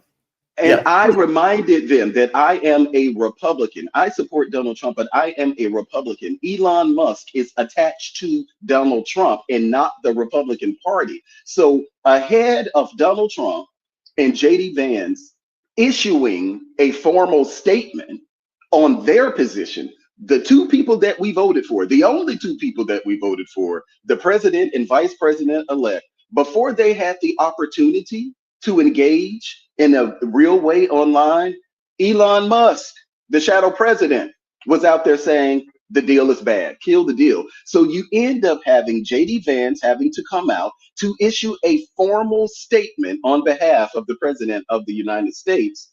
This is after Elon had been at it for hours, where you started seeing reports that Republican senators were concerned about Elon's threats that they will be primaried. So Elon Musk has inserted himself into this, and he just didn't just insert himself into this in a way that I would say Ramaswamy did. And you know how I felt about Ramaswamy. Ramaswamy has taken a different approach. He even said, I read the 1,500-page bill.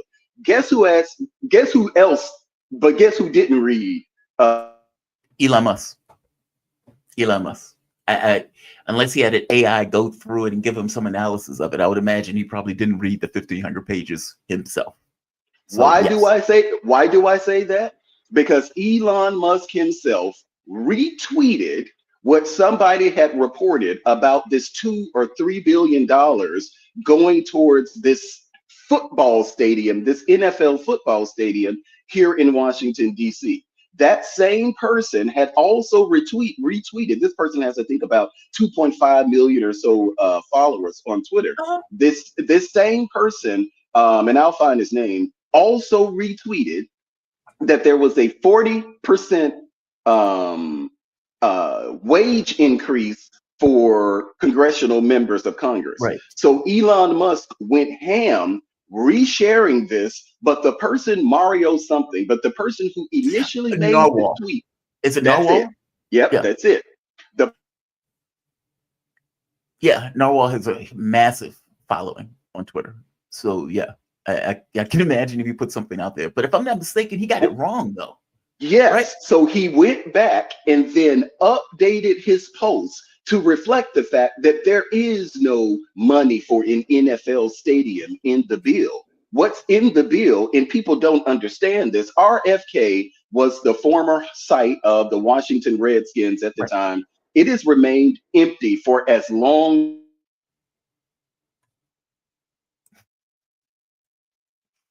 CIA are screwing with us. They're like, the band is back together. Let's screw them over. Well, it's a 190 acre parcel that has remained virtually empty for about 20 years. Nothing is there. We're not bringing any revenue. DC has been trying for years to get the property because the federal government owns the property. So what they did, they transferred the land because we're coming towards the end of the lease. They transferred that 190 acres to DC so we can develop it and do whatever it is that we want to do. There is no NFL stadium being negotiated at this time. There is no agreement with the Washington Commanders on this. There is no money from the federal government or taxpayers going into a transfer of land. But this 40%, when you but just to be clear, so Elon Musk, with this massive platform, retweeted something that was wrong, killed the bill, using that as his pretext to kill the bill, throwing all of this into chaos, and he didn't even read the bill. Didn't read the bill, and Mario updated his tweet to reflect the fact that that was not in the bill. And when this 40% raise, no one knows where he got this 40% raise, because when you go into the bill, and as people pointed out, because it had to be fact checked, it was a 6% raise, meaning they would go from $174,000 a year to $180,000 a year. 40 and 6. That's That's a a massive huge, difference. but That's a he massive led. difference. Yeah. Oh Yes, wow. and the problem is that he led with that. So as he was sharing, and so you had members of Congress like Mike Lee and all of these Mhm. other people, because Elon is the trusted source. That's right. He was literally retweeting fake news, never came back and corrected. Like I said, Mario corrected it. He never came back and corrected. And so this energy was out there that, oh, well, they're building NFL stadiums. Kill the bill. They're giving congressional members of Congress a 40% a pay raise. Kill the bill. This is what they use to actually kill the bill. So I have real problems with where Elon Musk is and where he has inserted himself. And for real, Jamal, I'm ready for Elon Musk to go home.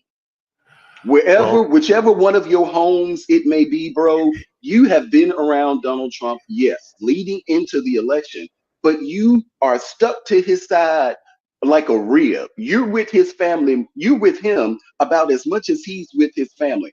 I'm assuming that this is going to change as of January 21st, but this relationship where Elon Musk and Donald Trump, where Elon Musk gets ahead of himself, and people are now talking about him being a shadow president, this is going to cause a problem between he and Donald Trump.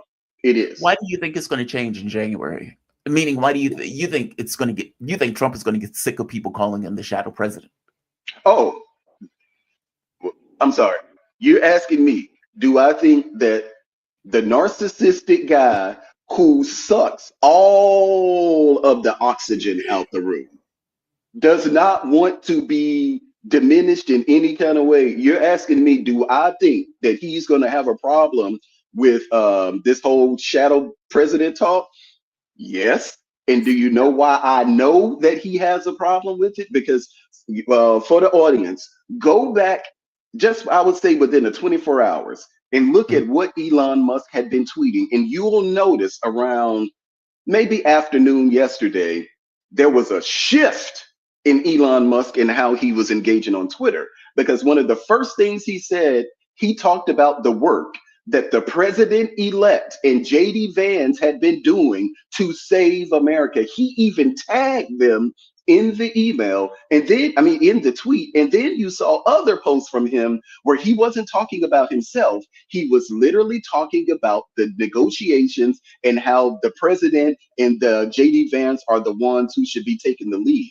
I suspect that somebody, probably Susie Wiles, had a conversation with him, because I don't think that Elon Musk had the type of self-awareness or cares enough to make sure that this conversation about him being a shadow president isn't happening, because if he did, he would not have been inserting himself, overstepping his role as Trump's, well, I guess, shadow president.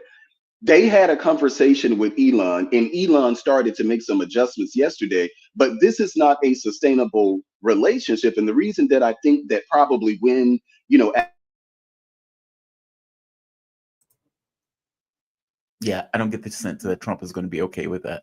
He is, like you say, thin-skinned, narcissistic, and for them to and yes, and the point that I'm about the January 21st, that's when Trump takes office. So Trump don't have, first of all, you're not even going to have the security clearance to be everywhere with Donald Trump. But I think that once they get into the White House, Susie Wiles is going to take over, and she's going to shut out a lot of people from the Trump White House. Yeah, the Trump White House. Come on, come on, come on, come on. Let's say Elon is doing whatever Trump is asking him to do. I don't think he's No, go ahead. Malik, they were saying that Elon is doing what Donald Trump wants him to do. I don't get No, the he's not. sense that this was what Mm-mm. Trump wanted him to do. I got the sense that he jumped ahead of Trump on this. No. When has Donald Trump, the larger than life man that he is, ever needed assistance to articulate his message? There is no value that Ever. Elon Musk provides Donald Trump at this point. What is it that Elon provides to Donald? He doesn't need to rely on Donald Trump because Donald Trump has an entire army of people out there to defend him, and a lot of people who know what policy looks like who Right. can defend him. He literally, the vice president,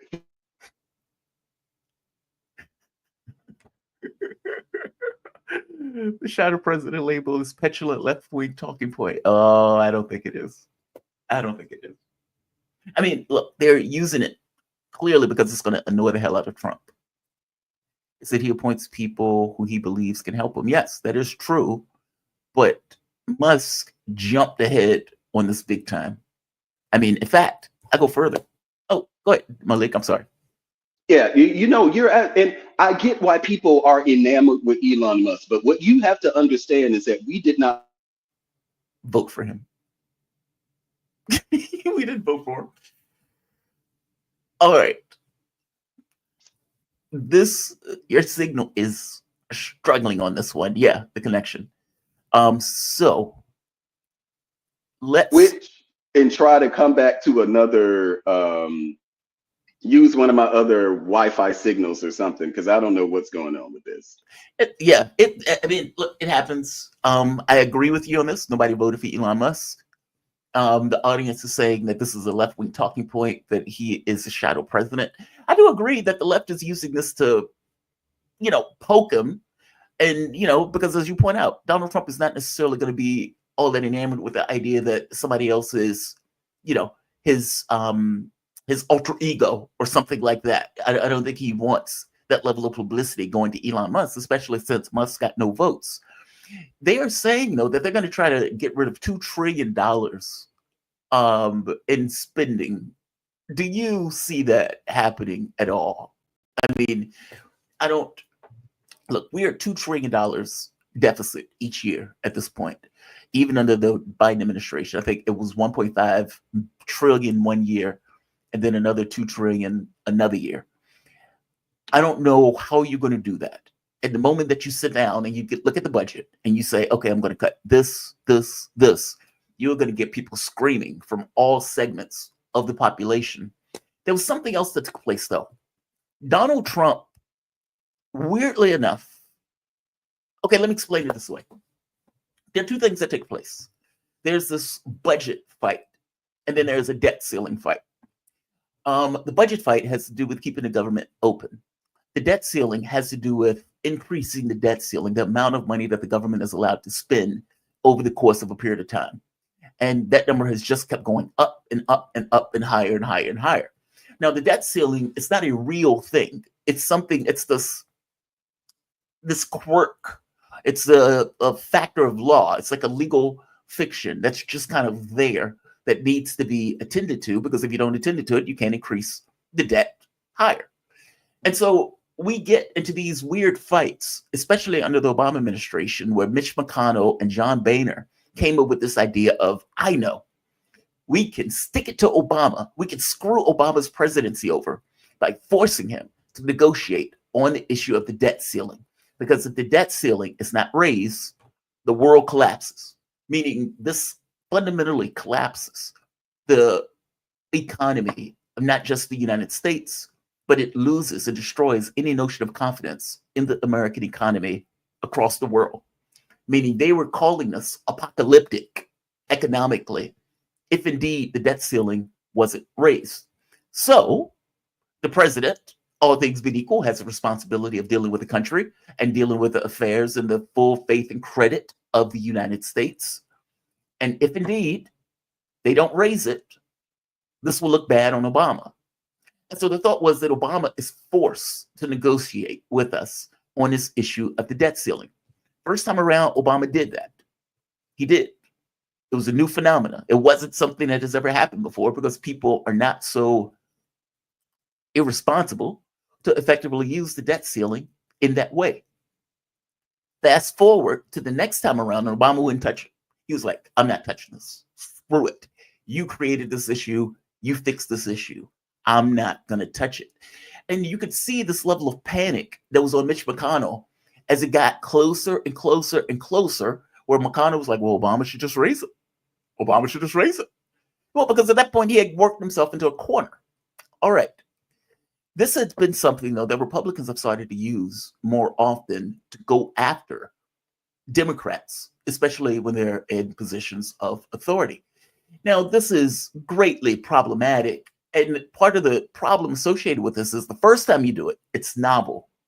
But like anything else, people get more and more familiar with it, where it starts to feel somewhat normal. It starts to feel like maybe it's not so apocalyptic. Maybe it's not so bad if we don't necessarily raise the debt ceiling. Meaning it's one thing for the government to shut down. It's another thing to destroy the full faith and credit of the United States. Republicans, when Obama was in office, they were like, I'm not going to raise one red cent. I'm not going to put one red cent on my grandbabies, on my grandbabies, 1 cent of debt on my grandbaby's debt. When Trump gets in, they increase the debt ceiling by $9 trillion. $9 trillion. Don't tell me this nonsense that Democrats are the ones that inflate the debt and they don't necessarily care. Both of them inflate the debt. They just have different priorities in which they use to inflate the debt. I'm on. Yes. So the government shutdown ended up being an issue. And on top of it being an issue, and Malik, I want to get your take on this. Trump, out of the blue, brings in the debt ceiling to a conversation on the government shutdown. These things are very different, and yet he invoked both together. And so it's like, okay, that's a little worrying, because what that effectively means is that Donald Trump is planning to blow up the debt. That Trump effectively said, look, I want to also raise the debt ceiling or get rid of the debt ceiling while we are dealing with this. And my first question is, why do you need to get rid of the debt ceiling, Trump? What are you going to do with the debt? And is he trying to blow up the debt? Welcome back, Malik. So give me a take on this. Why is Donald Trump invoking the debt ceiling in a government shutdown conversation? And does it give you concerns that he is going to explode the deficit, which is part of the reason why he's bringing it up? Give me your thoughts. So I hope this is better. Apparently, there is an issue with Comcast, so I had to switch to my cell phone. So hopefully I'm not breaking up now. Can you hear me okay now? Okay, perfect. Well, that's even better. So Donald Trump is full of it here. Well, I take that back. I'll say this.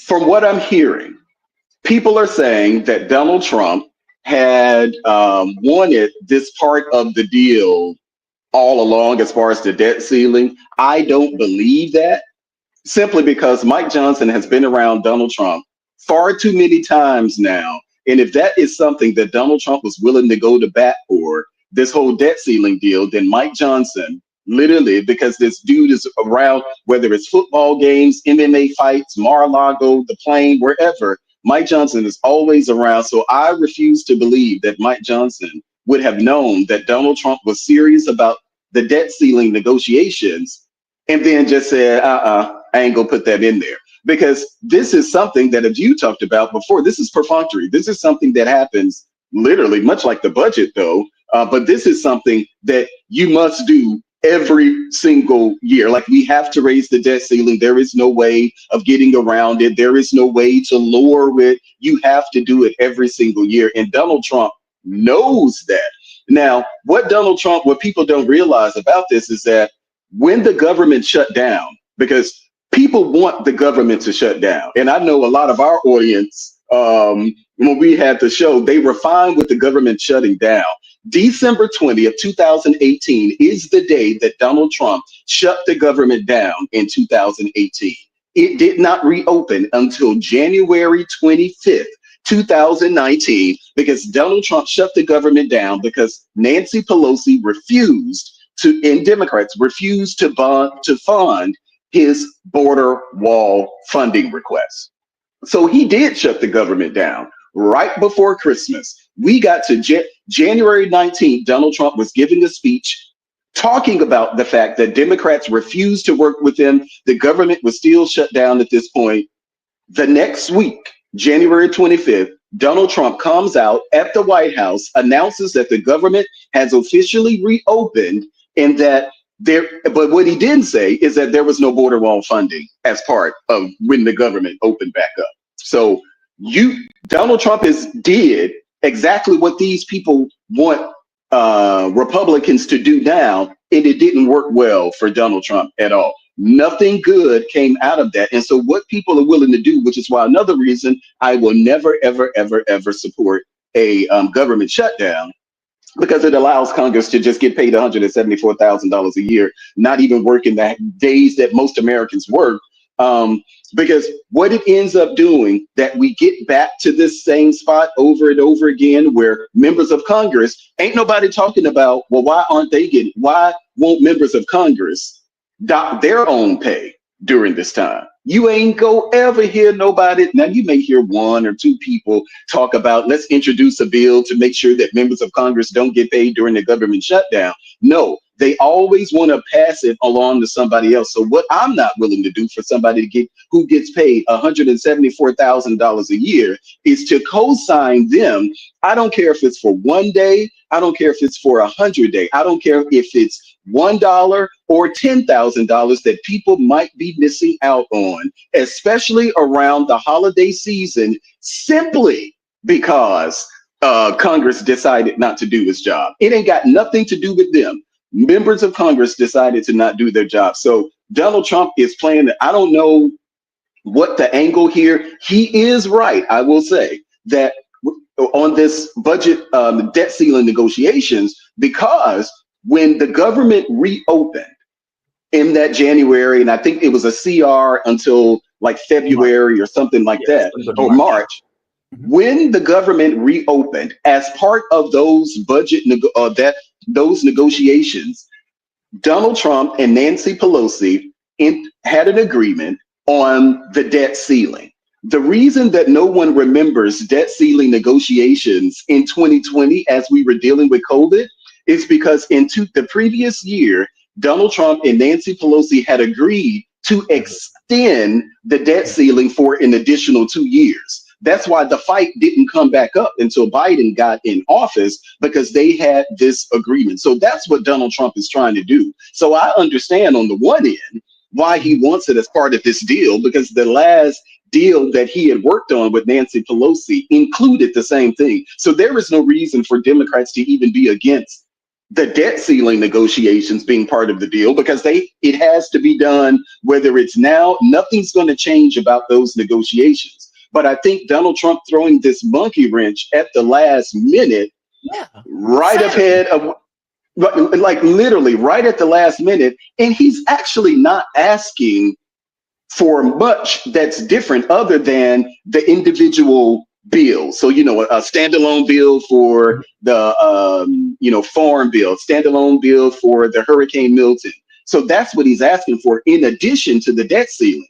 The problem that they're having, though, isn't even Donald Trump in the debt ceiling. It is people like Chip Roy and members of the Freedom Caucus who never support the raising the debt ceiling. They are saying, I cannot vote for this because of the debt ceiling, in part because of the debt ceiling that Donald Trump said he wanted. So this isn't Democrats, contrary to what they're saying. Democrats ain't doing nothing right here but sitting back watching, because there are, I think the number that I looked at, the 32 Republicans who voted for the bill on yesterday. Well, those 32 people are voting against Donald Trump, because this was, Donald Trump came out and said, ha ha, we got a deal, y'all. We got a deal, y'all. Donald Trump came out and said that. 32 Republicans voted against him. To tell you, for all of those people who love to gas up Elon Musk and Elon Musk himself, why isn't Elon Musk attacking those 32 Republicans who are sticking to their guns and saying, we're not going to raise a single bit of this debt ceiling without appropriate spending cuts attached to it. That's what Chip Roy, and that's what the Freedom Caucus has been saying all along. They want corresponding spending cuts alongside any sort of increases in the debt ceiling. Well, Donald Trump is saying, I ain't gonna do that. Yeah, just give me a clean bill. Chip Roy and Republicans are doing exactly what they have been doing, but now they are on the other side of Donald Trump, and the only person who is being attacked, Chip Roy and Nancy Mace. They're not attacking any of the other Republicans who are not voting with Donald Trump on this. So all of these people who talk about Elon Musk and how this is good and how this is something that Donald Trump wants him to do. Well, if Donald Trump wants Elon Musk to be helping him out, why couldn't Elon Musk go after those 32 Republicans for voting against Donald Trump, as they did when it came to people like Joni Ernst, who was questioning Pete Hegseth? What does this mean for the next administration? I mean, does it mean that Trump doesn't have the clout that he thinks he has in this scenario? I mean, for all intents and purposes, this is his base that is voting against him on this particular issue. Or am I wrong on this? I mean, does Trump? Oh, yeah, go for it. So, yeah, it's his base in Congress that's doing this, which is different than the base online out there in the Elon Musk Twitter. Yeah. The people in Congress are doing what they've been doing, which is in fact responding to what the base, Trump's base, has been saying all along. This gets you to Trump can shoot somebody in the middle of Times Square and get away with it, because these people aren't attacking Donald Trump for this. They're literally doing exactly what Republican voters have said we wanted. No increases without this. If Democrat, and that's something I'm glad I came back, because I wanted to mention this at first, Jamal, and we talked about it on the show. Can you imagine what Republicans would be saying? What they did say, but what Republicans would be saying if George Soros was parading around the country with Joe Biden, if George Soros was wherever Joe Biden was, George Soros was there. If George Soros was talking about primarying members of the Democratic Party who did not adhere to the president's agenda, if George Soros was attending meetings with world leaders alongside Joe Biden, can you imagine what Republicans would be saying? They will be strapping bombs to themselves, running into Congress. Like they would be losing their minds if that was the case. Yes. And so now we have we have our own billionaire. But what we say, and this is the mentality, Donald Trump can do whatever he wants to do. This is okay because Elon Musk is supporting the right thing. That's why it's okay. George Soros is the woke one. So he's fighting the wrong fight. So it's wrong for a billionaire to insert himself in politics, getting DAs hired to, carry out a specific agenda across. That's wrong. It's not wrong for Elon Musk, because Elon Musk, he supports Donald Trump. And as people suggest, he's doing the things that Donald Trump wants him to do. JD Vance can do the things that Donald Trump wants him to do. He doesn't need, and I want people to understand this, he don't need Elon Musk to be his spokesperson. We have so many people in the Republican Party who are good at this. And the fact that at such a crucial moment, Elon Musk was willing to push out misinformation about something as serious as this, I more so now like Vivek Ramaswamy in this moment, because at least he seems more serious. He seems more serious about it. And the problem with Elon Musk is that it doesn't seem genuine. Elon Musk, this seems like when a guy goes through a midlife crisis and buys a Corvette, or a rich person says, you know what, I'm gonna buy $100 million yacht. This, to me, this is what it seems like for Elon Musk. He's not vested in the Republican Party. He's not even vested in MAGA. He's vested in what his access to power gives him that will benefit his bottom line. Because I can assure you of this, Elon Musk is going to be looking at all of these regulations that they're going to cut back on. Be rest assured, Those can he be rich? regulations are going to help Elon Musk remain Yes, rich. they are. This isn't Yes, just they are. about MAGA and populism even. This is about the access that Elon Musk has, and his access is now the incoming president of the United States. Vivek Ramaswamy is much more sincere about this than Elon Musk is. I think Elon Musk exposed his hand. Man, 1,000% agree. Somebody in the audience says, like, counter this guy, Jamal. I agree with this guy.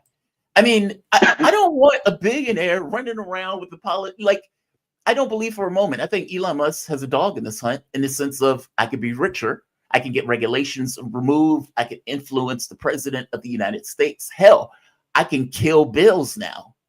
Like, this is effectively what he did. I killed the bill using misinformation to do so. And so, yeah, I agree with you. I agree with you wholeheartedly on this. I don't think for a moment that Elon Musk is vested. I mean, the guy was a Democrat up until this point, until the censorship thing came up. So was RFK Jr., so was Tulsi Gabbard. All of these people were Democrats. No, I agree with you on this. I guess and I also agree with you on this notion about clout and whether or not, like, he's a clout chaser. He's a billionaire that just so happens to get it in with the president of the United States that now can affect policy on a nationwide level, even working in this kind of organization. What is it? DOGE. The Department of Government Efficiency is a nothing burger. I want people to understand what the Department of Efficiency will be able to do. Presidents create so many commissions. These commissions, you are unpaid, you don't have a staff, there is no constitutional authority, meaning where you can do anything other than issue a report. When Donald Trump had the Commission on Black Men and Boys, they came out with a report. It wasn't anything that they could sign into law. So DOGE is going to issue out, and I haven't figured this part out, if they're going to roll out just a weekly or monthly or so roll out with suggestions on what can be, removed from government, or is it really going to be in 2026, in June of 2026, at the end of their term, because it's only for a year and a half. I don't know at what point will it be rolling recommendations, or will it just happen at the end? Either way, let's say it's a rolling recommendation or it happens at the end. Just from a process point of view, if you want to do something like defund an agency, that's something Congress has to approve. Congress will never, and you will need 60 senators in order to do that. Congress will never defund an agency, which is why Donald Trump appointed somebody to be his Department of Education secretary, because he realized the Department of Education ain't going nowhere. A lot of the people who support these, let's get of this, it's not going to happen. So Congress has to approve a lot of this stuff that they're going to want to do. Now, they can do stuff like regulations. So you don't need congressional approval to change things like regulations, which is why you hear Elon Musk talk a lot about regulations, because the only thing that you need to do is to issue a notice of rulemaking change. That can take anywhere from 6 months to a year and a half to change a single rule. So Doge, they will make a lot of recommendations. They will never get to the $2 million mark. I will never consider them really serious unless you're talking about Social Security, Medicare, which is what they said they're not going to touch, or if you're talking about the $800 billion that we give to the Department of Defense, Pentagon, every single year, and they can't even pass an audit. So unless they're going to be kind of tackling those big ticket items, because talking about federal workers, and another thing, talking about those federal workers, the report that came out, I don't know if you remember a couple of weeks ago, the report came out, 6% of federal workers are in office full time, 60% are.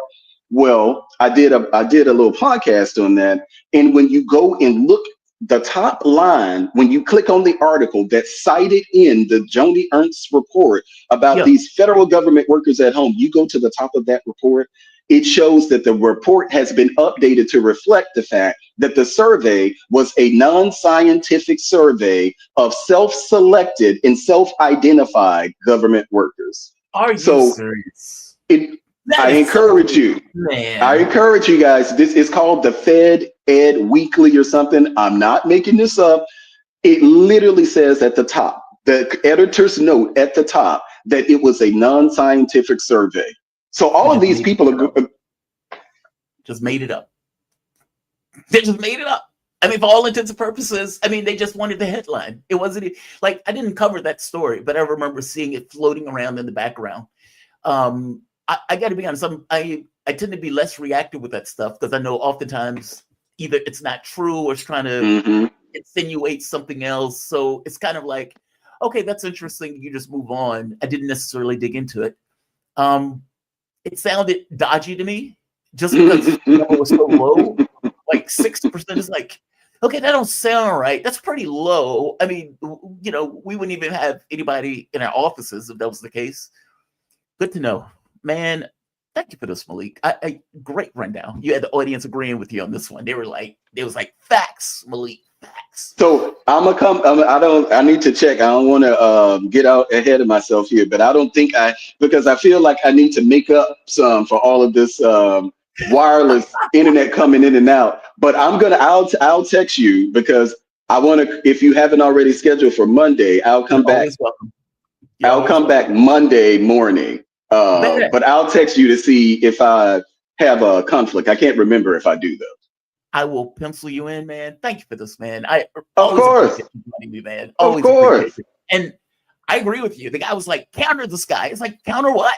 He's right. He's right. He's absolutely right. Look, man, if George Soros, and that's a great example. If George Soros was running around arm in arm with Joe Biden, Republicans would have lost their minds. They would have lost their minds. But he's Elon. It's their guy. And they're okay with their guy. Because of Trump. Because of Trump. Malik Abdul, political analyst, writer, Republican strategist with over 15 years of public and private sector experience, and my previous co-host. Thank you, my man. I'll see you next week, man. All right, I'll see you then. Have a good one. Okay. All right. I enjoyed that. We had a few communication issues right off the bat, but it was fixed. Malik came in strong on that. I agree with him. I mean, why would I be okay with Elon Musk out of the blue putting out misinformation and using that yellow journalism to shut down the government? I am not one of those people that like this idea of closing down the government. I mean, it depends on what it is, I suppose. If there's, there has to be a damn good reason to do so.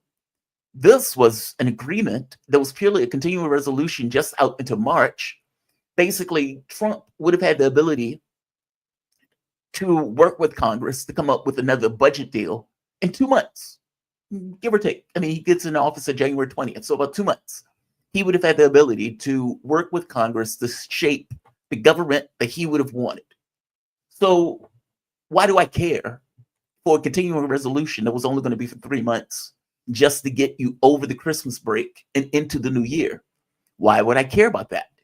Meaning this is just getting you from point A to point B. It's just political expedience until the president gets his opportunity to set his agenda. I have zero issue with that. I take greater issue with this idea of Musk putting out bad data and using that bad data to turn around and destroy the bill, which ends up shutting down the government, where we have until Saturday before the government ends. Elon Musk wasn't elected by anybody. He wasn't voted on by anybody. He's an appendage to Donald Trump that is purely there for his own self-interest. He's a billionaire. Billionaires function to their own self-interest. And yeah, you can say politicians do too, but he has a fiscal incentive built into this, meaning, hey, we should get rid of this regulation. We should get rid of that regulation. We should get rid of this.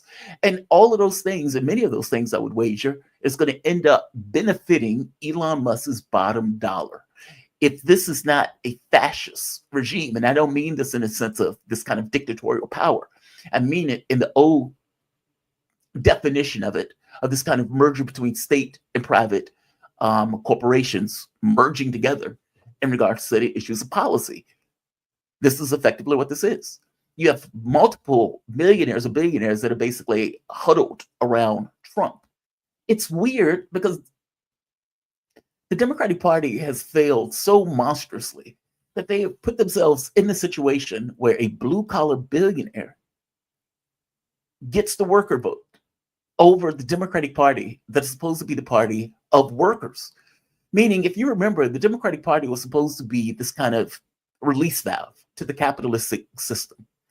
And at some point, I would imagine they were that. I mean, if you go back to the FDR period, they were that. But the wild part is they have been living off of FDR for 50 years at this point, without necessarily having anybody to come in to be the new FDR. I mean, think about it. If you think back, the character of what the Democratic Party is was effectively set in the 1940s.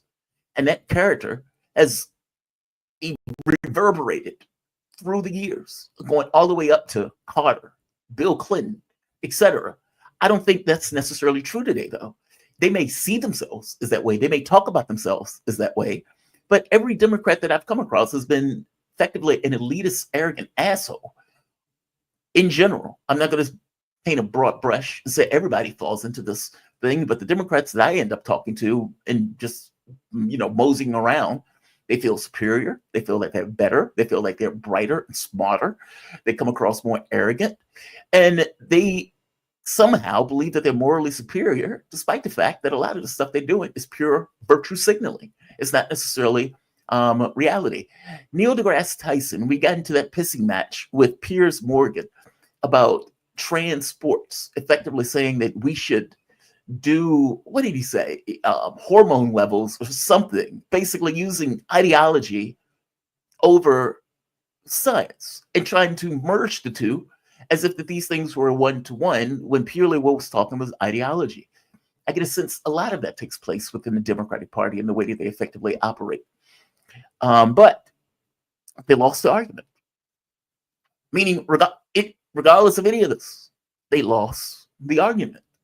They couldn't come up with a decent argument. I often feel like our political space is very similar to issues of war and peace.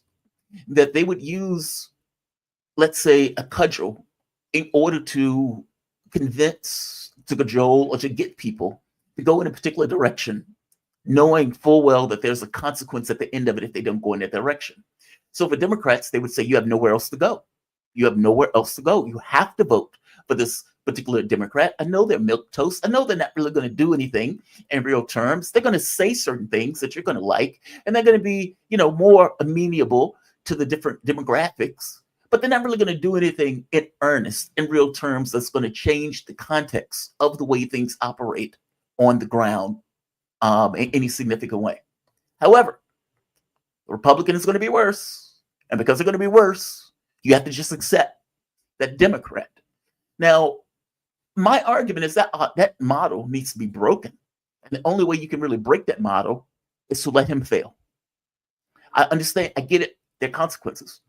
Let him fail.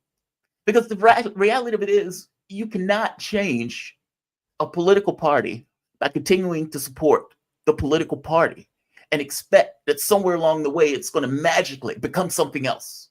The people of the world, like the Sam Cedars of the world, the David Pacmans of the world, these people who are always blue no matter who, what they fundamentally miss, and maybe they don't miss it at all, they're Democratic adjacents, but it undermines the political party that they claim that they're supposed to support. Because just because you are so willing to vote for anything, clearly the American public is not. Kamala Harris lost like 8 million votes between Biden and this election. That's 6 to 8 million votes. Those people just stayed home. So yes, you would have a large share of Democrats that would deaden themselves, that would, go and make that vote. They would pull that lever, then take a shower after they pull the lever, not really believing that anything is necessarily going to change. And let's be honest, you have certain people in this country that are more elitists that don't need anything to change. They're perfectly fine. They're perfectly secure. They're economically good. They can take care of their family. So for them, this world is perfectly fine. Whoopi Goldberg, Joy Behar, I'm a working person, just like everybody else. Not so much. Not so much. It's everybody else that you have to be able to get. If you lose 8 million people, you can't win an election. And I guess from my point of view, if they are put in a position where there are standards, where they know below this level, we can't win, that is a position that people should take. There should be standards. There should be levels. The idea that they're going to support a genocide and you still get all these people to go vote for the Democratic Party is humiliating. It's humiliating. At some point, genocide became okay, and the Democratic Party became the face of that genocide. And you have all of these people that were going around telling lefties and people with a conscience that, hey, I understand we're murdering all of these people. I understand we're supporting it. But hey, you got to vote for Kamala Harris. Why do I need to do that? Well, Donald Trump is going to be just as bad. I know, but you're doing it now. You're doing it now. And so if I need to create a standard that you can't get elected ever by backing a genocide, do I do that by voting for that person? Or do I do that by making them lose? You do it by making them lose. It's that. Whether that's on Medicare for all, whether that's on some kind of economic populism, whether that's on expanded social, whatever that is. And I don't necessarily mean being a complete ideologue about it, where you have to have complete allegiance, but there should be standards. And for whatever reason, somewhere along the way, the Democratic Party has gotten to the point where they don't believe there should be standards. They believe they can be whatever they want, and that they're somehow morally superior because they're just morally superior. And in that, they deserve, demand, owed your vote. It's bizarre. They lost the political fight. Whatever comes after this is on them because they lost the political fight. I was having a conversation with a Democrat and I pointed out, I said, Sanders would have been far better in this situation. He would have been a far better choice because clearly the country is looking for somebody that is not an establishment candidate. And she was like, oh, I don't like Sanders. Okay. And I pointed out to her, well, fair enough. You got Trump. Enjoy him. You got what you wanted. Meaning, if you are not willing to go in a direction that wins, meaning clearly whatever you are as a Democrat is not sufficient to win. It is dislike. It is an alienating factor in regards to the American public. You're considered elitist. And your main thrust of your argument, we are the people who fight for the workers and the unions and everything else. The unions voted for Trump. The workers voted for Trump. The people with college degrees and secondary degrees voted for Democrats. The dirt poor voted for Democrats, meaning the bulk of the American public, the middle of the American public, the workers, the people who are just functioning and trying to live and trying to make a life, those people voted predominantly for Trump. You've lost the thesis of your argument. You've lost the main thing, the main reason of your main reason for being in the political space. If the Republican Party was representative of the 1%, well, Democrats were ideally the representative of unions and workers and the poor, etc. What happens when you lose that argument and the very people that you say you represent vote for the other party? You have to engage that. And I don't get the sense that they've engaged it at all. My sense is they think, well, people are sexist and racist, and those people are just bigoted, and those people just didn't want to vote for Kamala, and it's Joe Biden's fault, and Kamala Harris got in too early, she got in too late, she did. It's all that nonsense. Meaning, I don't get the sense that this has dawned on them in a way that allows them to make substantial and legitimate change to move forward into some kind of new normal. They try to get those 8 million or how many ever million people back. I get the sense that they are coping. They're coping pretty hard. Before I go to the next story, Peter Coffin is going to be coming up. There is a fascinating story. The BBC, head of the BBC, Tim Davies, has come out and said that RT is winning the media or the cognitive war. Now, this is fascinating to me because if you think about it, when Blinken put sanctions on RT and Sputnik, one of the things that Blinken pointed out was that the reason that other countries have not necessarily lumped in with the United States in regards to backing Ukraine in the war was because of RT and Sputnik. This is utterly ridiculous, but okay, fair enough. That's the argument that he wanted to make. The reality is that the other media outlets, meaning when you go to other countries, they're not being hit with the same propaganda that you're being hit with in America, or for that matter, in Europe. Different propaganda. All governments lie to a certain extent. But when governments are looking at other governments, depending upon, let's say, the political disposition of those governments, it can be more accurate or less accurate. And the truth of the matter is, if you're talking about countries that were colonized, either in Africa, if you're talking about countries where kill squads were being paid in order to murder the various people in the country, let's say like in South America, where we were going after the Sandinistas, so we were paying kill squads to go and murder and destroy the Sandinista governments, or we were overthrowing those governments in South America, Chile, Honduras, Bolivia, hell, even Brazil. Well, those countries are going to have a certain point of view that is organized and validated through their historical context, meaning they see you for what you are in regards to what you're doing because they themselves went through it themselves. It's not RT and Sputnik that's doing it.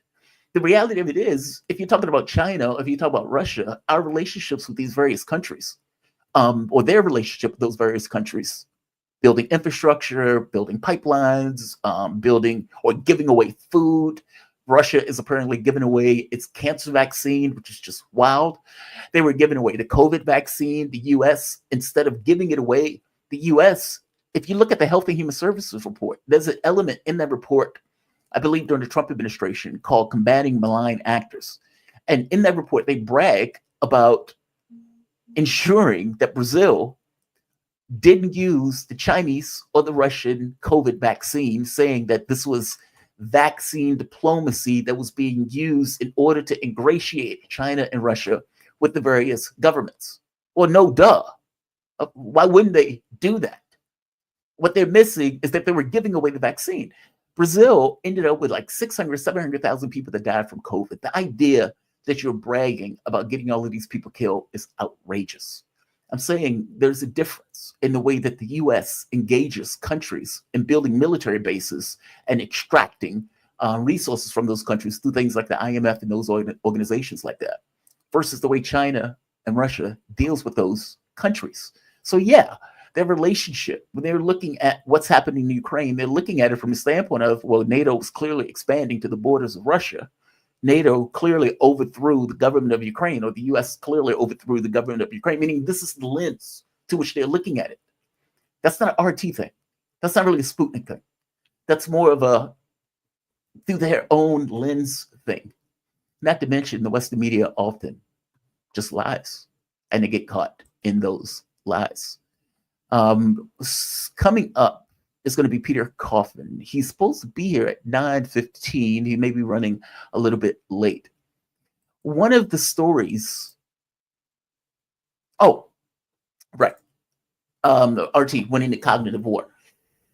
If indeed it is winning the cognitive war, and if indeed it's making gains, it's doing so because I've explained this before. When I worked at Sputnik, I wasn't sure what I was going into. Oh, good. We have our guest. Welcome to the show, Peter. How you doing, my man? I'm good. How about yourself? Sorry about the my computer keeps freezing, so I'm using my phone. Apologies. No, you're perfectly okay. Peter Kaufman is a journalist with over 250,000 YouTube subscribers, podcaster, and author. In their book, Custom Reality and You, they explore a world where profit is the driving force. I was telling the audience, when I worked for Sputnik, I went into that job not exactly knowing what I was going into.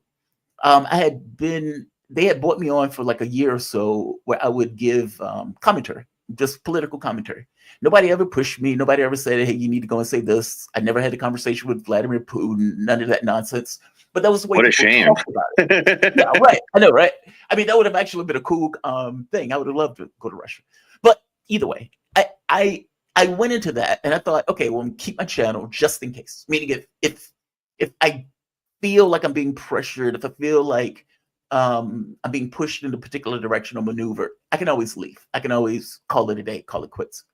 That never really happened.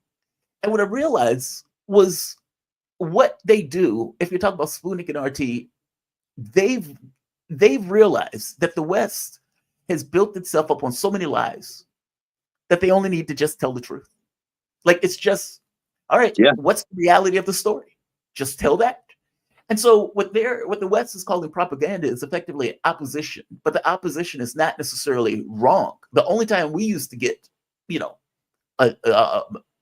they used to go after us was if we screw something up, if we got a fact wrong, if we got a topic wrong. Because from their point of view, it's like, dude, we need you to get this right, because they're going to say that this is propaganda and that you're just making it up. We need to be able to attend ourselves to what is true in a way that combats all of this nonsense about propaganda or misinformation and everything else. Basically, your job is to get it right. Well, I was good with that. I had no issue. Like, from my point of view, I was like, good. That's what I want to do anyway. We're good. What they don't quite get is that they have come up with so many untruths, lies, disinfo, where the media seems to be organizing itself around foreign policy objectives, that just calling it out is enough. I don't need to make it up. I can just point out, hey man, there were no weapons of mass destruction in Iraq. Trump wasn't working with the Russians. Hey, the Russians didn't blow up their own pipeline. Like, you could, like, one issue after the next, or for that matter, the CNN piece where what's the woman's name? I was covering the story where she goes to Syria. She comes across an inmate in a cell. They blow open the cell with a gun, meaning they shoot it open. And she goes in and talks to the person, and the guy's surprised. Going, oh. Now, despite the fact that they emptied out the prison 5 days prior to this, despite how weird it is that they use a gun to open the door where clearly they had keys for because they had already opened up the jail cells, the weirdness of the guy not hearing a gunshot go off a few feet from his head, and he's surprised when they walk into, like, all of this stuff was just nonsense. CNN gets called for staging the piece, and she comes out and tries to explain, well, we didn't know, we got the name wrong, blah, like all of these excuses. It's like, but dude, you ran the story with this clear notion that, this was Assad's brutal prison system. Here's a guy that was in there for months. He had never seen the light of day. All this stuff. You got all of that stuff wrong. Like, it's like, we don't need to lie. The only thing we need to do is just tell the truth. I'm sorry, Peter. I had started in a particular direction in regards to the story that came out. It says RT is winning the cognitive war. Tim Davies told lawmakers that the British state broadcaster needs more money to compete with Russia and China. That's astonishing. RT is not a huge media organization. No, it's not a big operation. No, it's not. But like, give me a take on this. Why do you think they were winning the cognitive war, if that's indeed what they want to call it? Well, I think you really nailed it a minute ago in saying, you really don't have to do a lot, but tell the truth. And it's like unique and novel at this point. I was going to bring up the CNN hoax that you were talking about, and I can't. It's so brazenly, obviously fake. Like, it's not even a good fake, like by comedy skit standards. Like, it's something you would see on SNL or Mad TV in the 1990s, making fun of the government lying about something. You know what I mean? It's such it was so unbelievably bad. Like, it was like, I could do better than that. Like, you're muted. I couldn't hear what you said. I'm sorry. It's like, I can come up with a fake video that's better than that video. Now, it Well, was yeah. I mean, I've made VFX shots for stuff.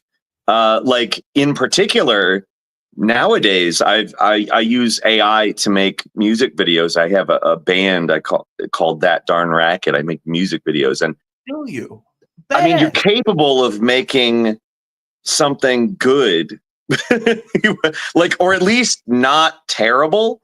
And it's, I mean, I almost feel like I'm talking way down from where the seriousness of this is, because the implications of it are absolutely insane. But at the same time, it's like, this is what you're doing. Like, you're CNN. You allegedly have resources beyond any other news network. Like the reason that you're supposed to be credible is, I mean, technically you should have the resources to fake this kind of a thing. Like part of the reason we trust these large news organizations is the connections and the budgets. And I'm not saying I trust them, but they're allegedly why we're supposed to trust them. Mm-hmm. They supposedly have resource, they have money, they have equipment, they have the ability to travel, they have the ability to move quickly, they have all these connections. And you're telling me that that's the best you can do is put a guy behind a door, pretend to shoot the door open, and he's like, oh my God, thank you for coming to save me. I've been locked in this abandoned building for who knows how long. It's okay, so why aren't you dehydrated and dead, sir? Like, that'd be the first interview question I have. He was overweight and overweight. Yes, he was not in there alone for an extended period of time. That's for sure. He said, I hadn't seen the sunlight in 4 months. There was a window in the cell. He manicured nails, nice jacket, haircut. Like, it's like, so Assad's prisons had barbers and manicures that, periodically went through to make sure that, even though he was a brutal dictator, at the very least, he was making sure that people's nails and clothing and everything else was on point. It's like, come on, that's outrageous. It's been weeks since I've been in the hair and makeup department. It's terrible. Right. Right. It is so bizarre. I was trying to find the video. I'm sorry. I was pulling up the video because it's so outrageous. And then she has to come out and has to come to Jesus with Jake Tapper. And in the come to Jesus with Jake Tapper, she's like, well, Jake, I mean, we he told us Clarissa Ward, that's her name. Well, he gave us the wrong name. He didn't tell us the right information. We did our research in homes and we found out later. And it's like, just stop lying. You got fact checked. That's what it was. It's fine if we can fact check Trump with anything he says, even true things. But if we get caught in something that's a lie, and this isn't to say that Trump doesn't lie like incessantly, he does. Yeah. Like, but it's CNN just like has one job, and their job is to get it right. And like you said, they have all the resources in the world. CNN can show up. You had CNN reporters that invaded Kursk when the Ukrainian military invaded Kursk. Like, these people are all over the world. And yet, you come up with this nonsense. I mean, look at this picture. This is one of the images from that story where he comes out and he's looking up at the sky, despite the fact that apparently he hadn't seen the sunlight in like 6 months. I mean, it doesn't even look real. It's so ridiculous. Like, it keeps setting off my comedy brain because I come from video comedy. I was a comedian on YouTube long before I was doing political stuff. And all it does, it sets that off in my head. It's like, this is the most ridiculous. And it's not like I'm surprised or anything. I'm not. I feel almost like I'm conveying surprise. It's not surprise. I'm surprised at how bad it is. Honestly, I was surprised at how bad it was. It's surprised that they couldn't do better than that. Like if you wanted to make this story about a prisoner who was left in the prison, there's a large number of things you could have done that would come off better than this. And it displays a lack of sense about what people are willing to accept as real. I would normally be talking about how the media is sort of tricking us and lying to us and withholding important information. But here it's just you don't have to say that. It's as clear as the nose on my face. And it's a very clear nose, clearly. It's not a small one. You're not going to miss it. It's funny. I can't. It's shocking to me how not shocking it is. I guess that's kind of what it is. It's so bizarrely past the line. I'm not questioning if this is fake. Nobody is. Nobody sees this story and goes, well, I don't know, could be real. I feel like it's not possible. It's so bad. It's so bad. This is when she takes him out the prison cell. and he's looking up at the sky, looking up at the sun. I mean, and It's so Twitter, badly acted. It's so bad. Twitter fact checks it immediately. They fact check it immediately.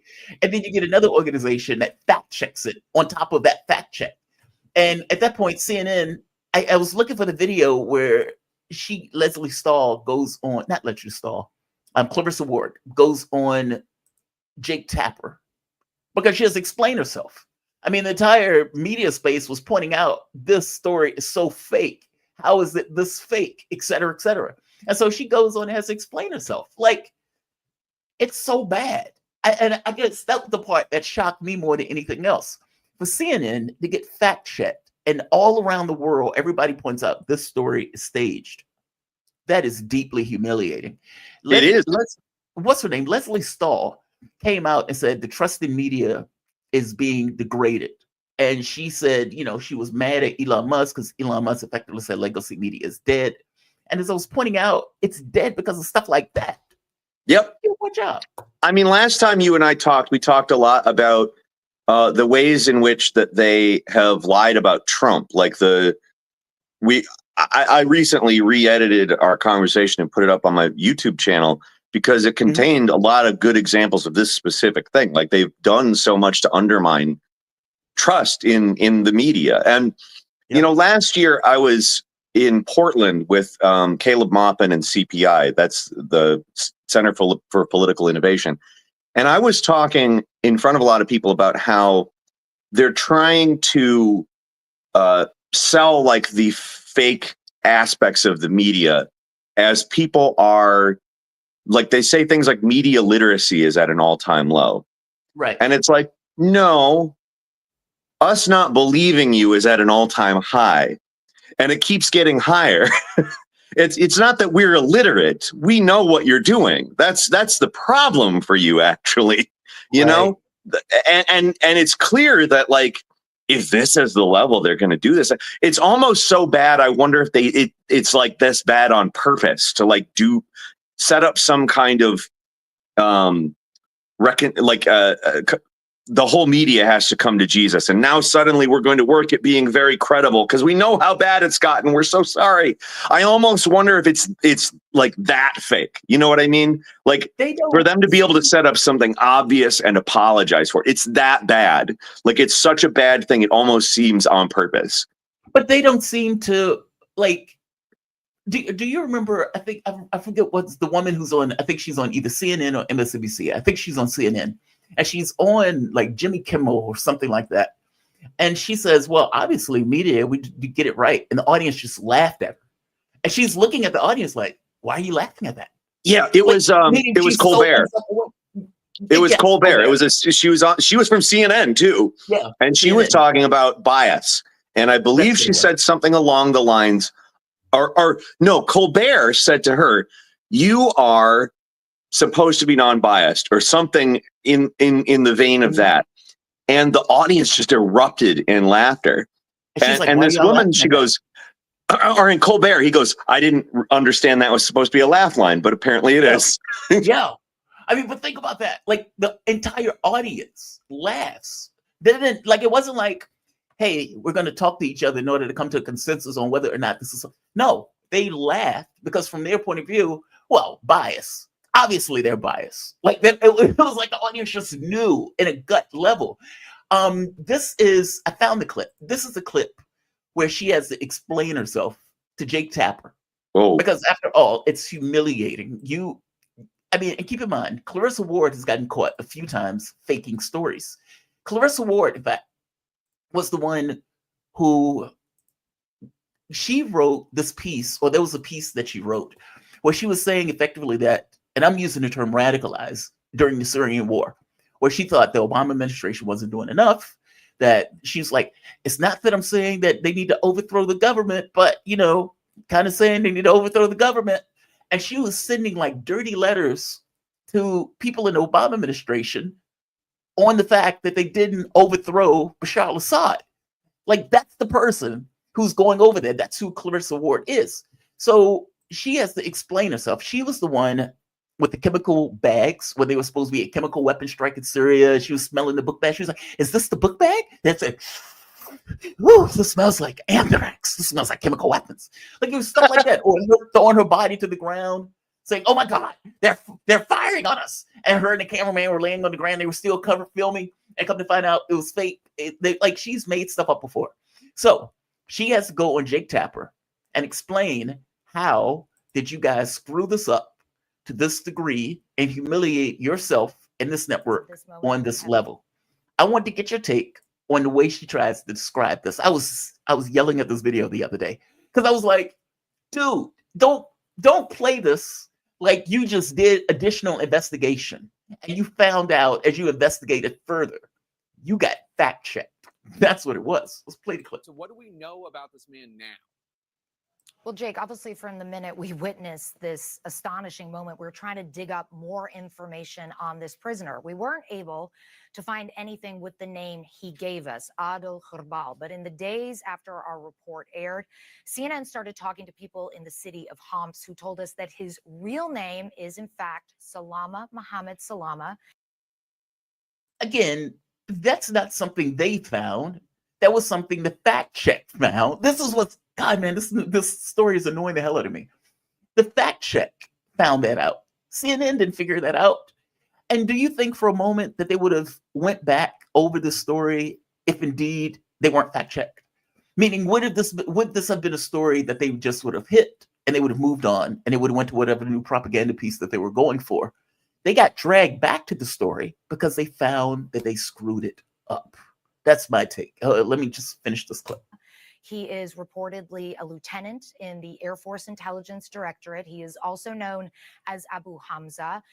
He was known to run Air Force intelligence checkpoints in the city of Homs. He's accused of extorting and harassing people. And we have now been able to corroborate the information those residents gave us with a photograph of Salama. And it's clear that far from being an ordinary guy, as he presented himself to be, he was a part of Bashar al-Assad's brutal regime who somehow found himself in prison.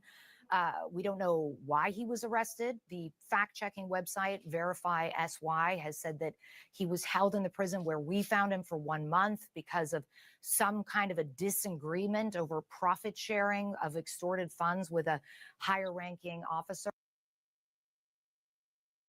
I'm so annoyed by this story, Peter. You have no idea.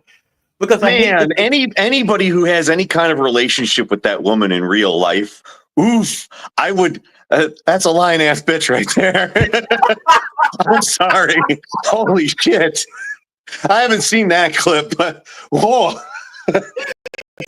She is trying to walk this like we continue to do our research, and as we did our research, we talked to all of these people in Homes, and we found out that he had this name and blah blah blah. You got fact checked. That's it. You got fact checked. Call it a day. You got it wrong. To me, it sounds like, I mean, it really sounds like the really belligerent person getting caught cheating, justifying it. Like that's, yeah. I'm not even joking. That's, I've had that conversation with people in my past, and that's the vibe that I like is immediately coming to me. So, I mean, gaslighting vibe out of it. Yeah. Jesus. Yeah, that's bad. Jake Tapper just sits there and let her explain it. Yeah. Jake Tapper just sitting there, just let her. Like I would imagine that somebody told Jake to say, "Hey, Jake, this looks bad for us. We need you to have a conversation with Clarissa Ward to try to, make this okay." And everybody else had been talking about the story, like the story had been all over. In which case, they probably had to drag her back to explain how did you fuck this up so bad. How did you fuck this up so bad? Like, well, do you remember when Brian Williams got caught lying? Yes. They tarred and feathered that guy and just sent him on his merry way. The fact that he got back into the media was like shocking to people because, I would even say that his lie wasn't as bad. It's just like, this is just ridiculous. What he said, he was being shot at on a helicopter or Yeah, something? he was claiming to be shot at, I believe. I can't remember whether it was missiles or bullet fire, but it was one of the two. And they were out on a helicopter, which, again, the reason you're supposed to trust the media is because they have resources like helicopters that they can take out to a news place. And so it sounds like it was something I think that did kind of shake credibility a bit. It was something that kind of got a little close to the reasons why they're supposed to be credible. It makes you go, every time you hear like news reporter and a chopper in the Middle East now, it does conjure that. Do you know what I mean? Yeah. But like, I would say that this is worse because now I feel like every single time it's going to be a meme. You know what I mean? This is going to turn into a meme. It's so silly. Like it's outwardly like a comedy sketch, like a bad Lonely Island sketch. Or a good one. I don't know. But she didn't get fired for that, though. No. What does it mean that she didn't get fired for that? Like, that's a big deal. I mean, they effectively staged a prison scene. And keep in mind, this wasn't isolated. CNN had been doing stories like puff pieces on Al-Jilani, like for a while. Like, oh, he just went through a head chopping phase, but he's evolved as a person. And he realizes that, chopping off heads disenfranchises the civil rights of the person whose head he chopped off. Like, it's like, okay, dude, why are you giving me this puff piece of this guy that's clearly a terrorist? But they were. But again, this goes back to my point.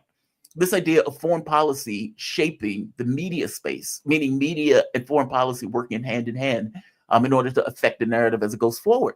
She was just following the context of what CNN was doing prior with that other interview, which may explain why they didn't get rid of her in the first place. I mean, what does it mean that they don't get rid of somebody who does something like this? I don't know. I'm drawing a parallel to the Biden campaign. It was crisis of legitimacy. Like they had two options. They could either admit that they were lying about his cognitive decline, or they could continue to lie, which they knew people weren't buying. And up until that debate, they were just choosing, we're going to keep lying. We're just going to keep lying. It's going to be fine. The American people are stupid. They are subservient. Our personal base is fine with whatever we say. It doesn't matter at all how absurd it is. They will support us anyway. And then the crisis of legitimacy that they created just reached such a height that they couldn't not address it. But the problem is that the alternative was admitting that they were lying, which they didn't directly do, but in taking him out of the race, they did. Like, ultimately, that is admitting that you are lying about this. And unfortunately, what that does, it doesn't reconcile the lie. It just legitimizes the fact that you're not legitimate. Mm-hmm. And I would say that the Brian Williams response was probably the correct response, where they fired him. This is probably not. Like, as much as, like, yeah, she's going along with them and she's keeping up their foreign policy narratives, and that's ultimately their goal, clearly, they need to at least symbolically act like, and that's why I would say, I was saying earlier, it's like this is an intentional thing. It's that bad, so that they're able to do a truth and reconciliation, come to Jesus thing. That was kind of a joke. I think that they've done the wrong thing here, like in not firing her and trying to not legitimize, but excuse or justify. Mm-hmm. I think that they're ultimately pulling the same move the Democrats did with Biden, which is just it's effectively doubling down until you can't double down, and then when you take it back, it hurts you more. You know what I mean? Yeah. But they've never had consequences for lying. I mean, the weapons of mass destruction in Iraq thing. I mean, do you remember, what is her name? It was a New York Times reporter. And she was getting, Dick Cheney was one of her sources. And you had the situation where Dick Cheney would give her information. She would publish it anonymously. So she doesn't tell you who the source is. And then Dick Cheney would come out and reference the New York Times. Well, the New York Times said so-and-so. Nobody knowing that Dick Cheney was referencing himself for the New York Times. Judith Miller, I believe. Like even that, you would think would be just devastating to credibility. Weapons of mass destruction in Iraq, you would think that would be devastating. Them getting rid of the Hunter Biden laptop thing, saying, oh, this is Russian disinformation. You would think that would be devastating. Trump working with the Russians. Like, all of these are stories that they just got fundamentally wrong. And at no point were there consequences for getting it wrong. And I'm glad you brought up the Biden thing. So a report came out yesterday that pointed out that Joe Biden's cognitive decline started on day one, that they knew about it from jump, and that his people around him was doing any and everything in their power to effectively protect Joe Biden from being exposed as being cognitively not up to snuff to do the job. Just astonishing. They were saying how people would change schedules. They would alter, like they would say, oh, well, Joe Biden is not necessarily in his right mind today. He'll be better tomorrow. So we'll switch this event, this meeting, this program to the next day on a better day where the president is more stable. They would be insulated. So who would talk to the president? Those type of things were hid from the outside world. But that's just it, though. Everybody knew that Joe Biden wasn't necessarily there in his right mind. I want to give you, let me see, do I still have this up? So I want to play this clip, and I want to get your take on this, because I think Scott Jennings is right here.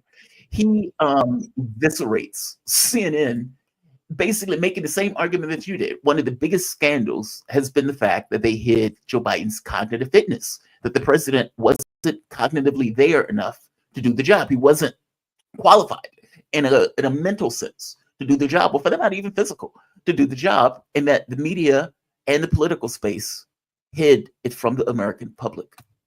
America, and the level and volume of people who dedicated themselves to lying to everyone at home about this man's condition for 4 straight years up through this summer is breathtaking. It's a scandal of epic proportions.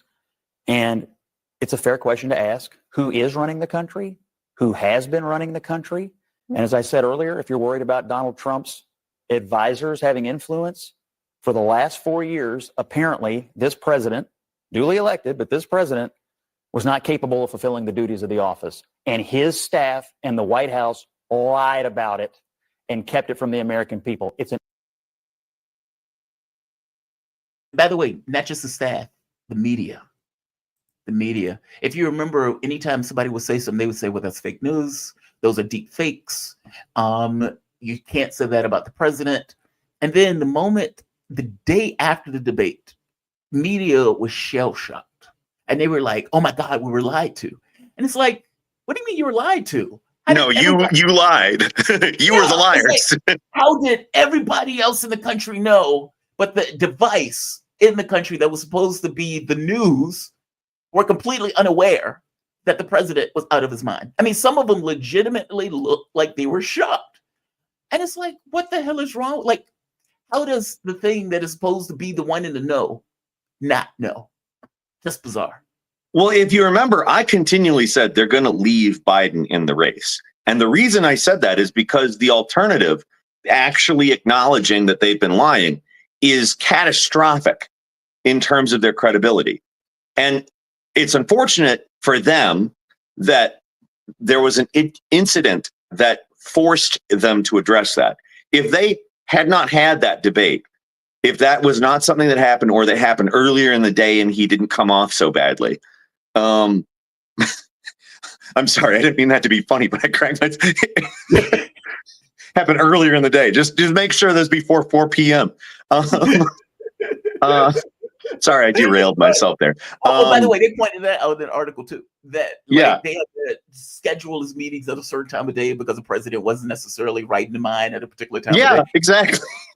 But like, the thing is, if they had not had that event that forced them to reckon with it, the media would have stayed like, no, he's not cognitive decline. Like they would have cherry picked clips of him saying things that are vaguely coherent up until the election, and you know.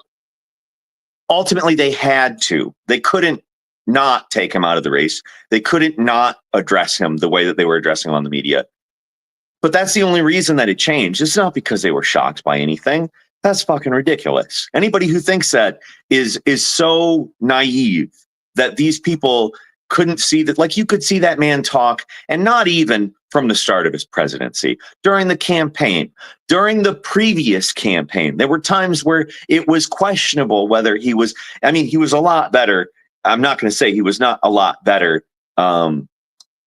years prior when he was stumping for Hillary Clinton. He was a lot better, but there were times when he was stumping, you could even tell this isn't the Joe Biden of the Obama administration. This isn't the Joe Biden of previous Senate activities, et cetera, et cetera. You could tell that he was slowing down over time, and it just accelerated over the last 4 or 5 years. And, the idea that no one saw that, no, everyone saw that. Like Democrats, Republicans, everybody saw that. And it's absurd. It is an absolutely absurd prospect that the media wasn't aware, or that the Democrats weren't aware. Like the reckoning that they had to do only happened because they had to do it.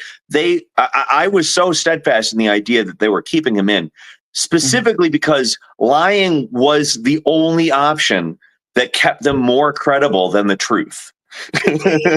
So I agree and I disagree. Like ideology matters, and it's very like I let me ask you this. I think Democrats around him I don't think they cared one way or the other. I think they would have accepted either way, right? They were yes. like, okay, he's out of his mind, but even if he's a corpse, we'll take that corpse over Donald Trump.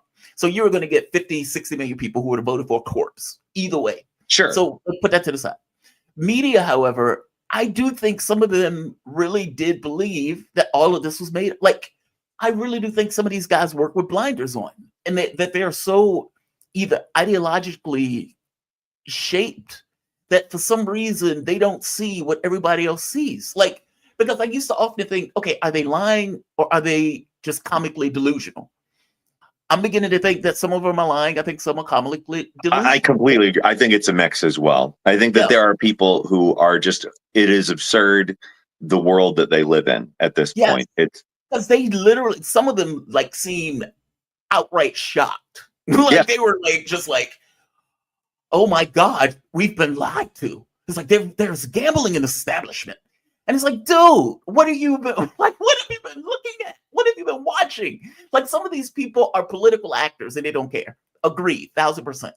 Some of the people in media, they are in the know, meaning they know that the president is not altogether there, but they want Joe Biden to win, so they're okay with it. They run with it. Some of them, especially at the questioning, like at the White House or at the questioning in the State Department where they were talking to Karine Jean-Pierre, they seemed fundamentally shocked. They could be great actors, but I suspect that they are just delusional, and that's the headspace that they operate in. Something that everybody could see, and I guess that's indicative of something that everybody in this country could see, except the people who are supposed to be able to see it. Just amazing. Well, let's talk about, yes, obviously there are people in these organizations that are liars. Like, you can't accomplish this without some liars. Clarissa Ward. But who's the best person to hire? More liars or some naive idiots that will go along with things because they think that it sounds credible and they aren't going to go against it unless, something happens. You know what I mean? I think like these people, they benefit from hiring people who aren't that inquisitive or are just overall dumb even. I mean, that's part of why the news is as bad as it is. A lot of the things we see I go, wow, how are you this dumb? How do you not get what's going on here? Like, you see these reporters reporting on things and they seem like vaguely confused as to the events that are going on. I'm not saying this is the norm. It's not, I think, but there's times, I can't think of an example off the top of my head, but there's times I can recall. I can give you a perfect example. Sanders, Sanders was being interviewed by Washington Post. And where they had the sit down thing and one of the reporters, I guess he thought he had a got you question. And he says, hey, you were like in South America or something. And Sanders, okay. And he says, somebody had a sign that said like death to America or F America or something like that. And Sanders looked at him. He says, do you realize that we were paying kill squads to go murder and knock down governments? Why wouldn't they feel some kind of way? Like, the reporter was completely just blissfully unaware of the history of it, or couldn't put himself in the context of somebody who's in another country, who's at the blunt end of the boot of America, who's trying to overthrow their governments or destroying their governments outright, completely oblivious. And the idea that Sanders has to say, so they're wrong for feeling that way when they know as a flat fact that America is overthrowing and toppling their governments. I mean, look at Iran, for example. When Brits in America decided, all right, Iran needs some more freedom because they want to use more of their oil revenue.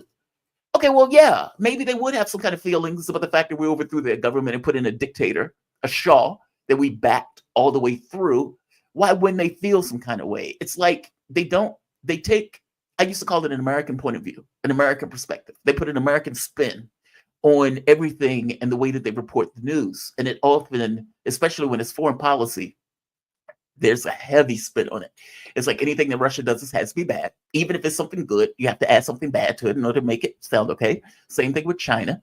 Same thing with Iran. Same thing with our enemies. Saudi Arabia, however, less so, despite the fact it's a dictatorship.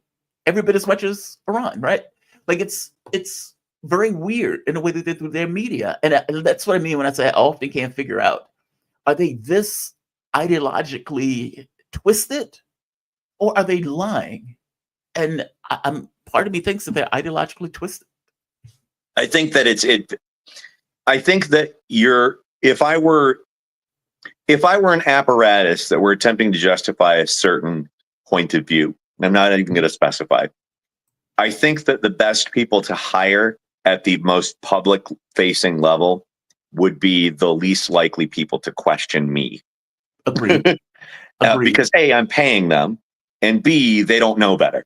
Like, yeah, I feel like they're probably better off having a few smarter people like Jake Tapper in certain positions, and a few people who are just kind of like, they know that they're not going to question things because they don't really know any better, or they are very naive or trickable even. Like in some ways, you almost feel sorry for it, but then you also remember what they're ultimately justifying. Right. Yeah, I don't feel sorry for him. Like Jake Tapper knows. Tulsi Gabbard, when she was on Jake Tapper's, and she pointed out, she said, Jake, we're supporting terrorists in Syria, Jake. And Jake says, the government says they're not doing that. It's like, okay, yeah, Jake, but regardless, it was like, do you know that the government lies, Jake? Like, certainly they have to know. Like, even that, they act like they don't quite understand that government's Jake Tapper's smarter. He's not. I guarantee you, on the lists of people we're talking about, he's not on the dumb one. Yeah, he knows. He knows. Yeah, Jake Tapper's aware. He just would never tell. No, man, this stuff is fascinating. And so I guess the main thesis, to take it back to the beginning, if they do indeed believe that RT Sputnik is winning the cognitive war, it has nothing to do with RT and Sputnik. It has everything to do with them. Yes, 100%. Not even a question. You are completely, like, without saying any other words. It's not even controversial. Like, I don't think that you see all these people who are angry at like Elon Musk for saying that X is the media now. You are the media now, he keeps saying. Mm-hmm. I mean, to some extent it's true, because at least the people on X or Twitter or whatever, I prefer calling it Twitter. I'm sorry. I like Twitter. I don't use X. Yeah. It's, those people are at least inquisitive and they're willing to look into things. They don't necessarily have the same kind of resources that they would have if they were a traditional media outlet, but they're much more curious. And that's journalism. Like asking the question, is this real? That's journalism. When we were talking about Jake Tapper, does he know the government lies? Of course he knows the government lies. He's too smart not to know that the government lies. He's going along with it because that's his job, and he knows that's his job. They're not all like him. But the point is, if you have a bunch of curious people who are willing to spend their time looking into things, you are eventually going to be shown what is real. I mean, it's not necessarily going to be an easy process, again, because the resources aren't necessarily there. A lot of people on Twitter are also very ideology poisoned themselves. Yes, but if you have people that are skeptical and curious and trying, eventually it's going to come out. I mean, you have exceptions in terms of like what is classified and what is not possible to get until, Freedom of Information Act requests are made, things like that.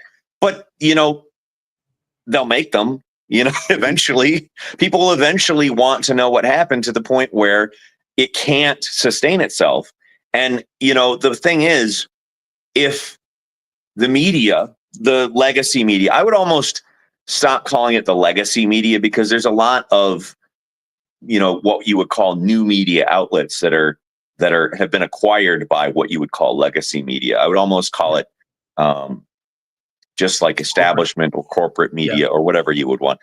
The corporate media, it is ultimately attempting to do something specific, and you can tell. And that's the reason why they're losing. The reason why Trump won, we pointed that out, the ways that they've lied about reporting. It's not that Trump is good or doesn't lie, it's that the ways that they've pointed out that he is saying something bad and it turns out to be something completely different from what they're saying, that undermines them on a level that nothing Trump could say could undermine them. Like, it doesn't matter how many times he starts talking about how they're fake news. It doesn't matter. That doesn't matter. Like, that is an ideological statement, and people who like him are going to believe that. But when you are shown to provably be lying about what you are saying is real, is reality, that's when it starts to break down. You introduce me every time and bring up my book, Custom Reality, and you about how reality is servicing profits. That is ultimately like what we're talking about here. But profits are sometimes serviced by agenda that maybe isn't profitable ultimately. You have situations in which, like the diplomatic situation or the context of who is involved or whatever, it's more important to say something that is ultimately damaging to somebody or that covers up some other thing. And these things aren't ultimately like directly tied to profit in any way, but they continue the justification of the existence of something that makes profit. And like the way that we exploit, not we obviously, but the way that our country and its capital exploits countries in Africa for cobalt for computers and stuff like that. That stuff, it ends up being very ancillary to what the narrative is. And the narrative might not have anything itself to do with profit. It might have something to do with just keeping us off of this topic or keeping us away from that thing. Like the Luigi Mangione stuff, for instance. I think this is an example of, there's a lot of people who I think are correctly skeptical over whether this guy is the actual killer of that guy. And I'm not saying that I believe that or don't believe it. I think that there is some evidence, like there's a photo of this man in a lobby somewhere where his eyebrows are like this far away and Luigi's are like this far away. And I think it does raise questions. I think people are right for being skeptical of those things, but we can't know that because these establishment people, whether they are the state in terms of all of these, like you saw them parading him around yesterday like a Batman villain. That was totally insane. Eric Adams meets him apparently. Eric Adams was like, I wanted to look him in the eye. You committed terrorism on my city. It's like, okay, dude, calm down. Go back to they're simultaneously making him both a martyr and a supervillain. And I feel like they're doing it on purpose. But then you also think about that in context with the story we're talking about now. How many in the media are just kind of hired to go along with that? Like, oh, this guy's a bad guy, so I got to talk about him like a bad guy. Like, I get it. He's bad. So it really undermines our trust in everything. Like, we can't trust anything that they say if they're willing to do something this outwardly stupid. This prisoner situation, it's outwardly insane to believe that a normal person would see that story and be like, I believe that. That's real. But they make it like a supervillain. And it's like, he shot a guy in the back. Yeah. People get shot every day. I mean, I think their issue more than anything else is the public is so excited about the fact that he murdered a CEO. And I think it freaks them out. It's Joker. He's the Joker, baby.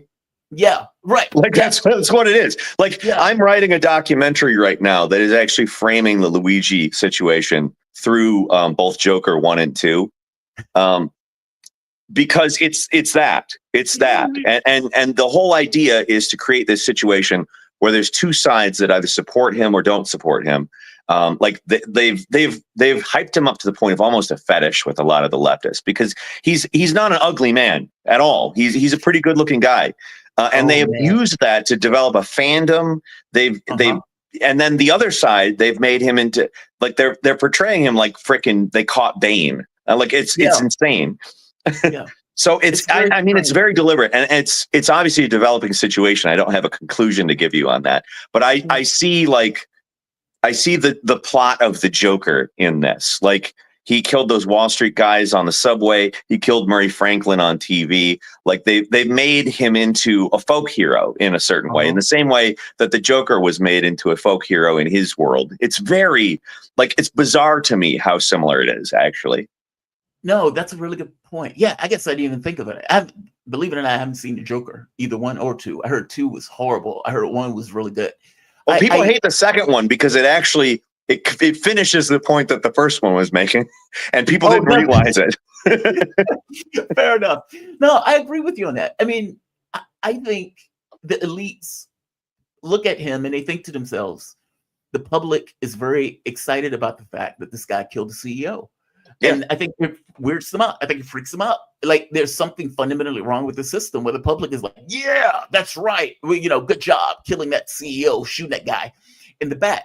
And I guess from the elite's point of view, they're like, whoa, why is the public okay with this? Why is the public cheering this on? In normal circumstances, they wouldn't be on board with this. And yet they are cheering the guy on. I think it freaks them out. I think from their point of view, they're like, we need to somehow tamp this down, missing the fact that the more you tamp it down, the less it works. Like, it's one thing if you treat him like a normal convict. They're treating him like a supervillain, which adds on to the mystique associated around. Well, yeah. And I almost think they're doing it on purpose, because they know that the response, every time they keep displaying him this way, they know what the response is, and they keep doing it.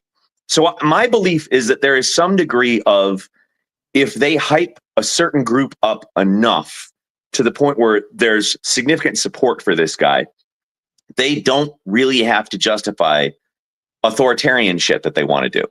I feel like that phone call where that woman got arrested for saying, just like referencing it.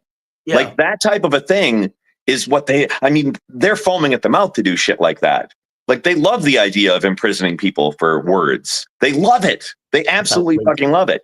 And to have this significant fandom of this supervillain, like this, getting people to like this supervillain, makes it so they don't even have to justify themselves. Like, look at these savages. They think that killing is good.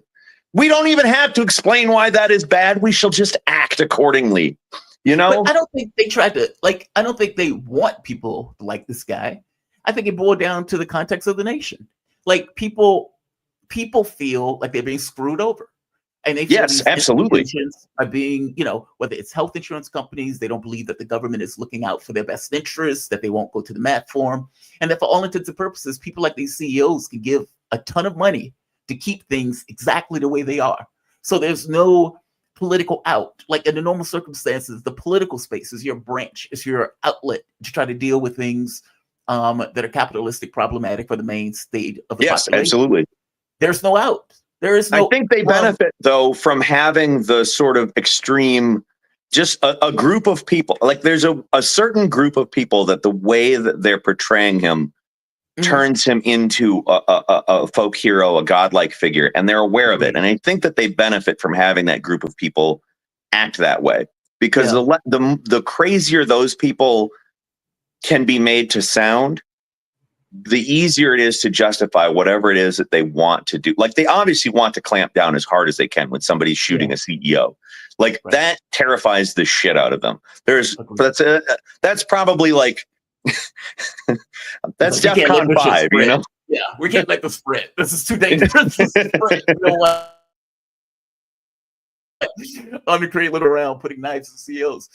No, I agree with you on that. I think that, I guess they're playing you up on some level. And you're right. The left has fetishized this guy in a way. It's fascinating. It's just, you would think in a functioning society, they would say, whoa, why are people okay with this? And maybe something is going wrong that people are okay with this. Maybe there's some level of injustice that we need to deal with in our society, to kind of ameliorate the fact that people are cheering this on. I mean, They the don't do point we started from today, though, was CNN, the most trusted name in news, right? pulling a guy out of a very fake situation and pretending that our man hadn't seen the light of day. Yeah. Most But trusted name apparently in he'd news. seen some Swiss cake rolls like for a while. I feel like, you know, for every ray of sunlight he wasn't allowed to see, he did get a cookie or something. He was definitely well fed. He was definitely well fed. Peter, man, thank you for this. Always appreciate talking to you, man. Always enjoy these conversations. Always fun. Peter Coffin, journalist with over 250,000 YouTube subscribers, podcaster, and author. In their book, Custom Reality and You, they explore a world where profit is the driving force. You can follow Peter on YouTube and Twitter at Peter Coffin and purchase their book on Amazon.com. My man, thank you for this, Peter. Always appreciate having you, man. Thanks for having me, man. It's always fun. You have a good one, man. Be safe. You too. All right. We have come to the end. Let's go into the chats. Oh, wow. We have several today. Merry Christmas to all of you. Thank you.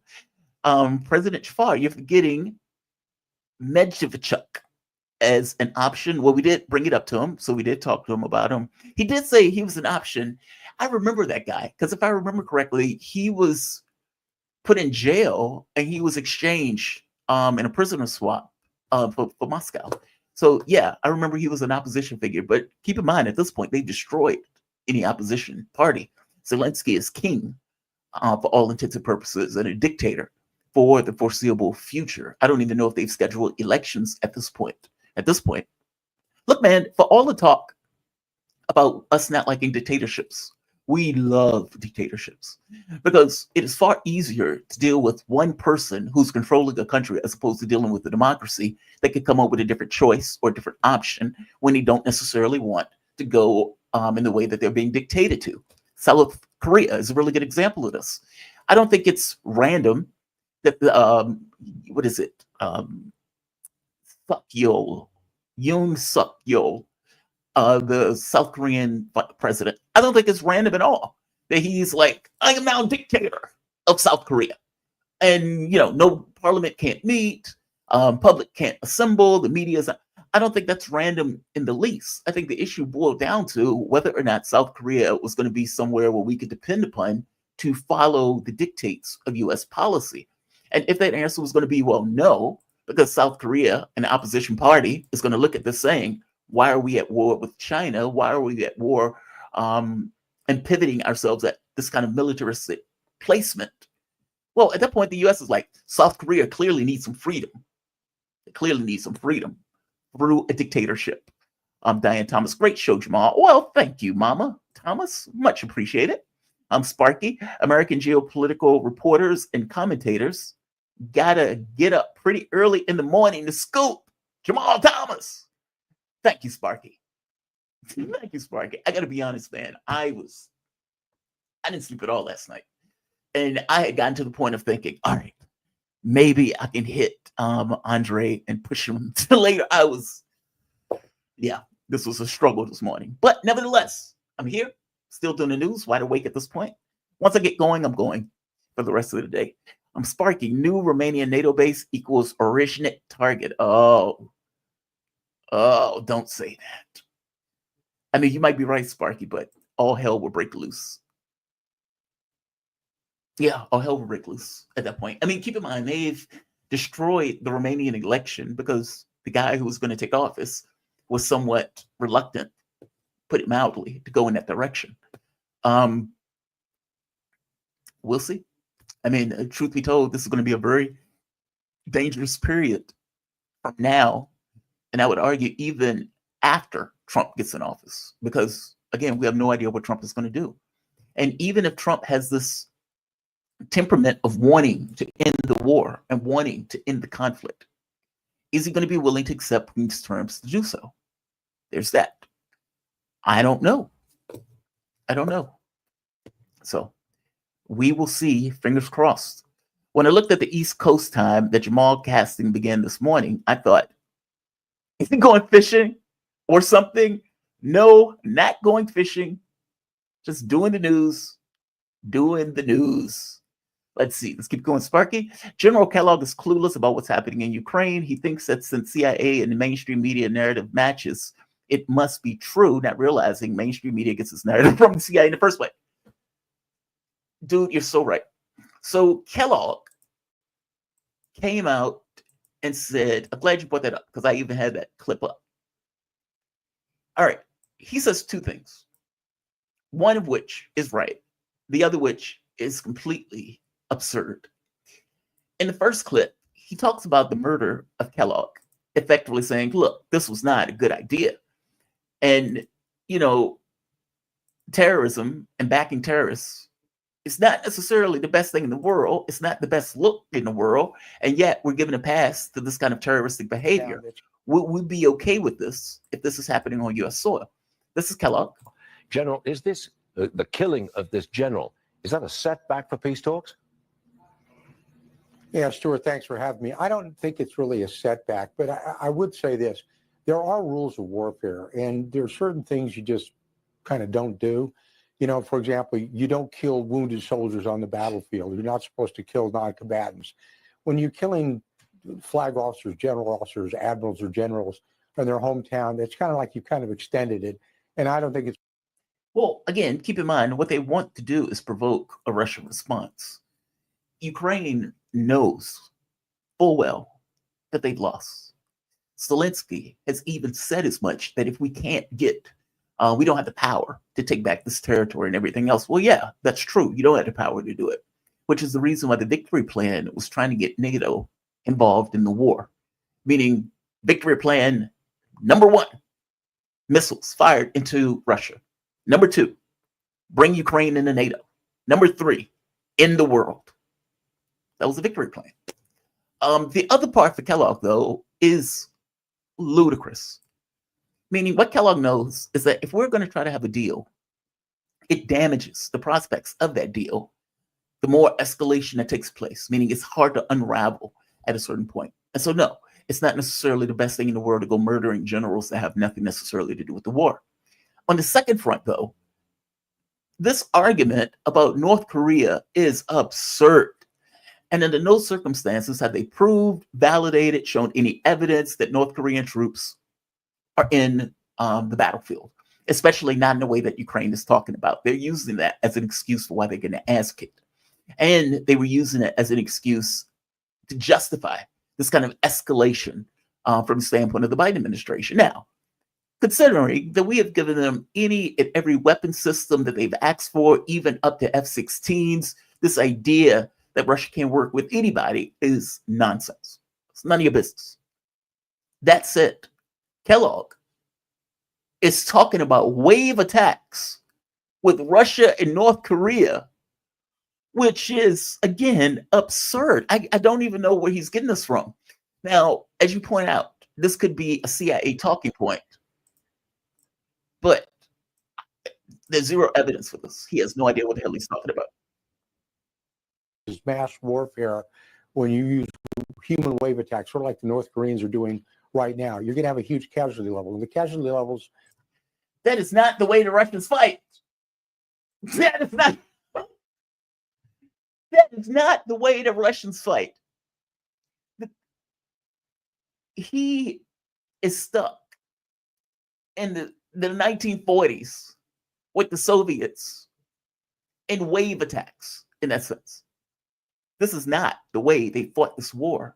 You can't have these wave attacks in this way, in this kind of conflict. It's too lethal in regards to the military. A guy with a machine gun in and of itself kind of destroys this notion of wave attacks. It's kind of difficult to pull off. No, these are military tactics. These are sophisticated military tactics that they have been using to basically chew Ukraine up. This is nonsense. I know this is the nonsense that they say.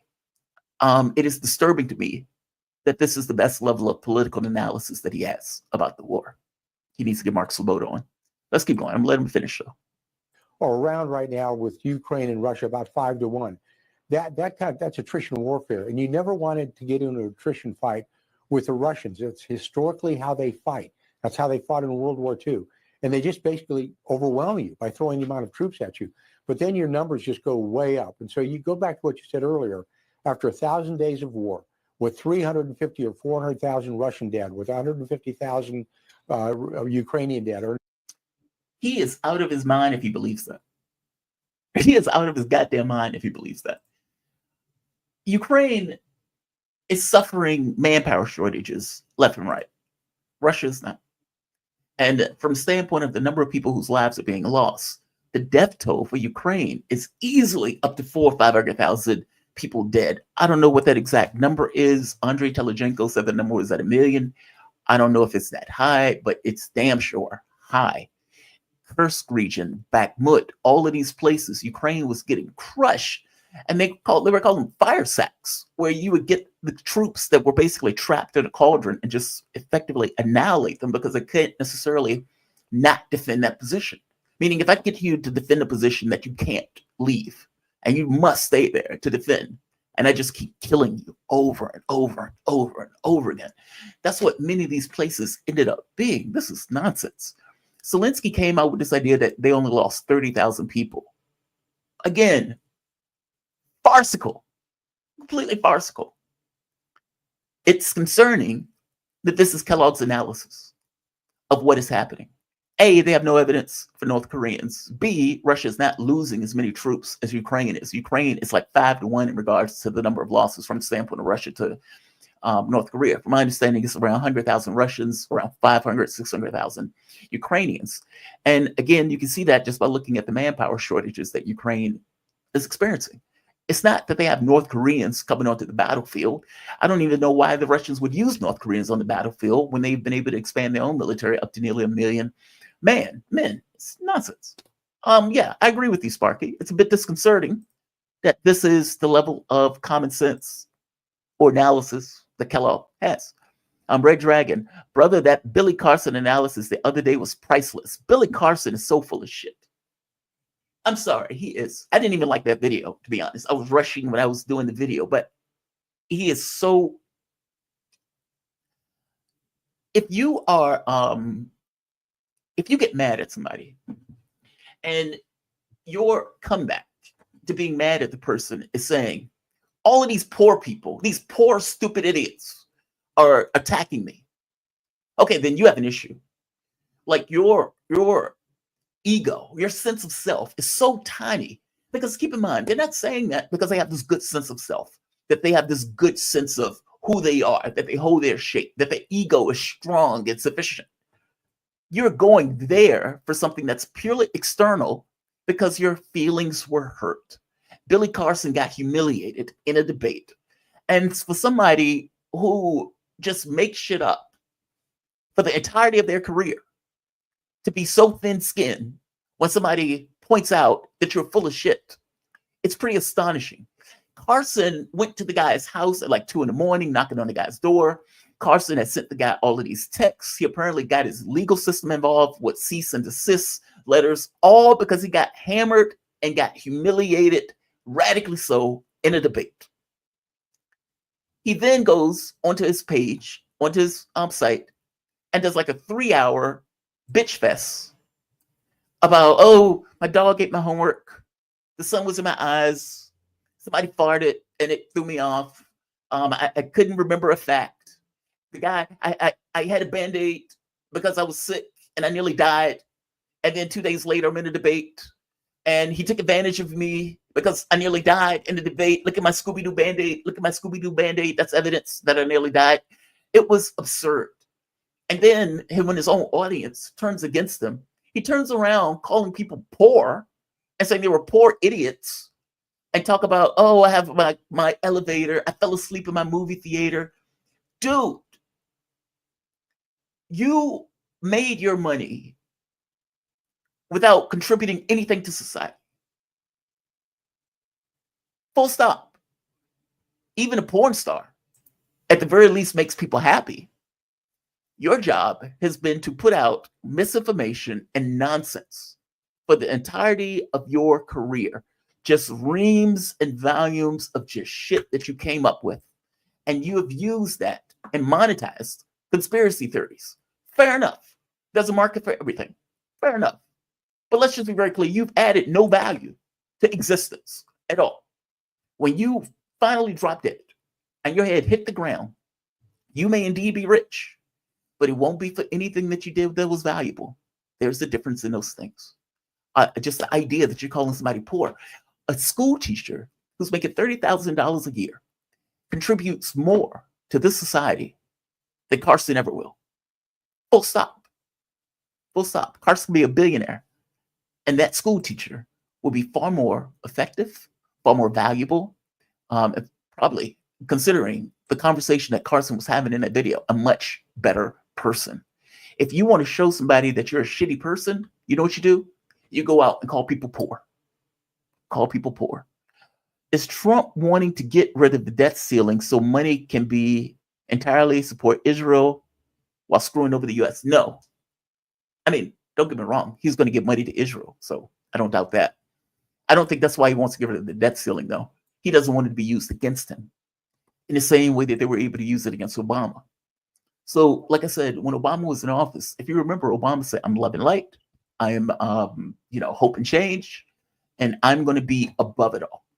And so from the standpoint of my argument is, I'm going to be above it all. It's not a red and blue America. It's both. I'm going to govern it as both. So the Republicans immediately say, okay, fair enough. If he wants to be the guy who's above it all and he wants to compromise, then we are not going to compromise at all. Good luck with fulfilling your obligations as president under that model. And so they came up with this idea of unrelenting opposition. We don't care what it is. We don't even care if it's something we agreed with. If Obama says it, if it comes out of his mouth, we're going to be against it. And that's what they did. They decided to do that on the night Obama was getting inaugurated. When the debt ceiling issue came up, they looked at it as, hey, the president is responsible for the full faith and credit of the U.S. What if we just decide not to raise the debt ceiling? What is he going to do? And that's what they did. And so for the first time, they put the full faith and credit of the United States, and for the most part, the world's economy, on the line in order to get political advantage over Obama in that situation. If you remember, they even cut our, our rating, credit rating, as a direct result of us not being able to actually get anything done politically that is just good sense. I mean, America is the reserve currency, and that comes with a certain amount of responsibility. And part of that is being politically stable enough to A, pass a budget, and B, not have something so ridiculous as a debt ceiling that it could destroy the entire world's economy. Now, Trump, I would imagine, knows this. And if you remember the last time around, they increased the debt ceiling by $9 trillion when he first got in office. They increased it by $9 trillion after not wanting to increase it at all, believing that Clinton was going to win. I would imagine that Trump, just like he did with Nancy Pelosi, does not want this to be an issue for his presidency, and he wants to get rid of it. The issue is that the government shuts down on Saturday, and that he's invoked this new thing into the mix a day before the government shuts down. So look, if you want to have that conversation about getting rid of the debt ceiling, you can do that when you get in office. Hell, you can even do it trying to get the Republicans to do it before you get in office. Fair enough. It should have nothing to do with the shutdown. It's just weird. Also, it gives me concerns that he's going to blow and explode the deficit. If you think of some of the policies that Donald Trump was talking about, no tax on tips. Okay, well, that's tax revenue that is we're not getting. Massive tax cuts, and this is on top of the other massive tax cut that he passed. Okay, again, this is gutting the amount of revenue that the government is getting. It's not like you're passing a tax cut and that money just magically comes from somewhere else. Those are going to be holes that he is putting into the government deficit. Joe Biden had already, he was like $2 trillion deficit. Trump's going to make it worse. I mean, even under Kamala Harris's plan, for them asking Kamala Harris, how are you going to pay for it? How are you going to pay for it? How are you going to pay for it?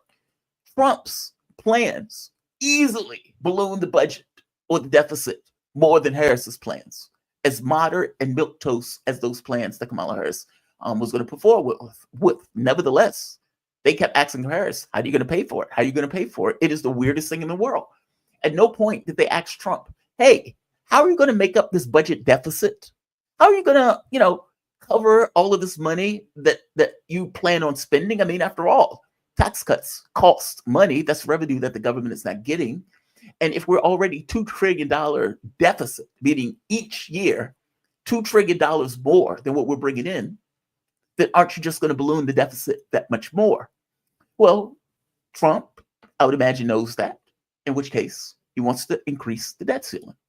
Don't believe this nonsense that tariffs are going to somehow, bring money into the United States. What tariffs are going to do are going to increase the money that we, all of us, are spending on goods and services all across the United States. And it's going to hasten this idea of America losing the reserve currency status as other countries realize America is no longer a trustworthy actor and we need to find a way to get from under the dollar. Mark my words, mark my words. But Sparky, yeah, it gives me qualms also. Oh, wow. Benoit Lapierre. Malik, brother, political diversity. Thank you. Meaningful to many. Malik was good. Malik was on board today. He was really good today. Look, there are times when Malik and I would get into withering arguments. Today, only thing I could do was agree. It's like, good job, Malik. Agreed. Somebody in the audience was like, hey, man, counter what he's saying. Counter what? Which part of it should I counter? He's right about Elon Musk. He's right about them shutting the government down. He's right about all that stuff. I mean, I don't want some billionaire hanging around the president, influencing him for things that are not necessarily in America's interests. I mean, Elon Musk got it wrong. He got it monstrously wrong and basically put out something that he didn't read, didn't look into, and just fired something off on Twitter, missing the fact that government is not the same thing as Twitter.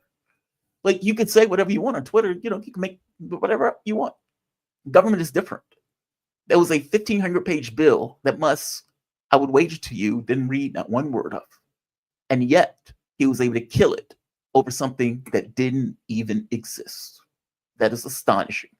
He did get ahead of Trump on that. And this idea of a shadow president.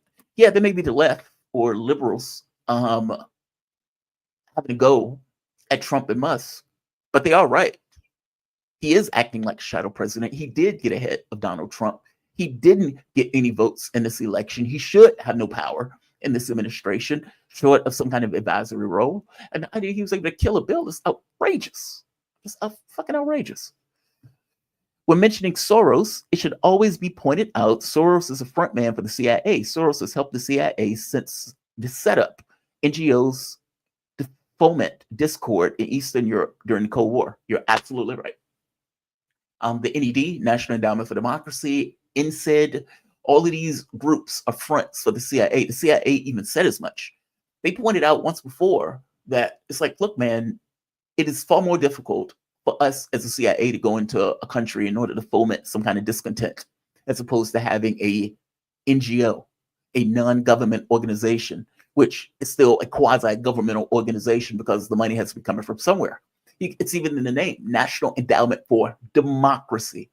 Well, from the European standard, democracy is effectively trying to overthrow the government of Georgia, or for that matter, overthrowing the government of Ukraine. They call both of those democracies, despite the fact that they're trying to overthrow the government. That's what they call democracy.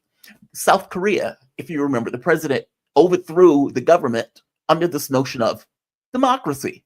And even in the context of Trump, where they were trying to get rid of him with the whole Trump and Russia stuff, that is a coup. I mean, that was effectively trying to take him out in a coup using Trump and Russia stuff as a pivot point for it. And they would have used the term democracy in order to coincide, to explain that away also. Democracy is used as this kind of cudgel. Think of what they're saying about Syria now. Syria is now a democracy. No, it's not. You've allowed jihadists, terrorists, to take over a government, meaning a state apparatus.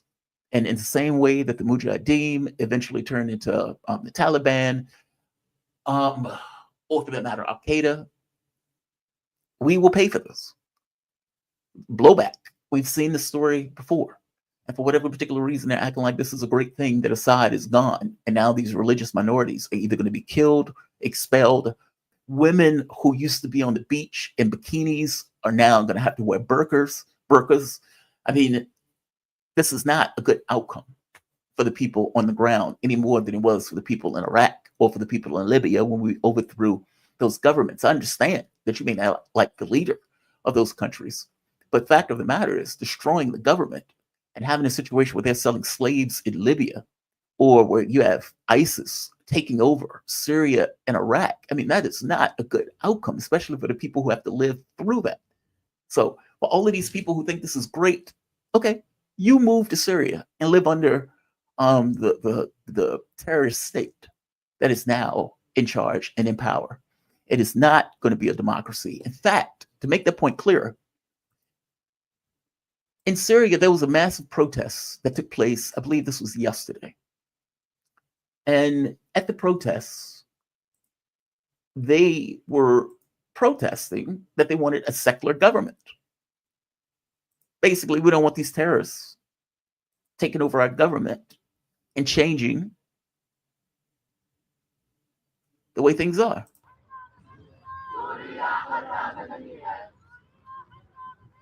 Apparently, one of the terrorists got on stage and they shouted him down.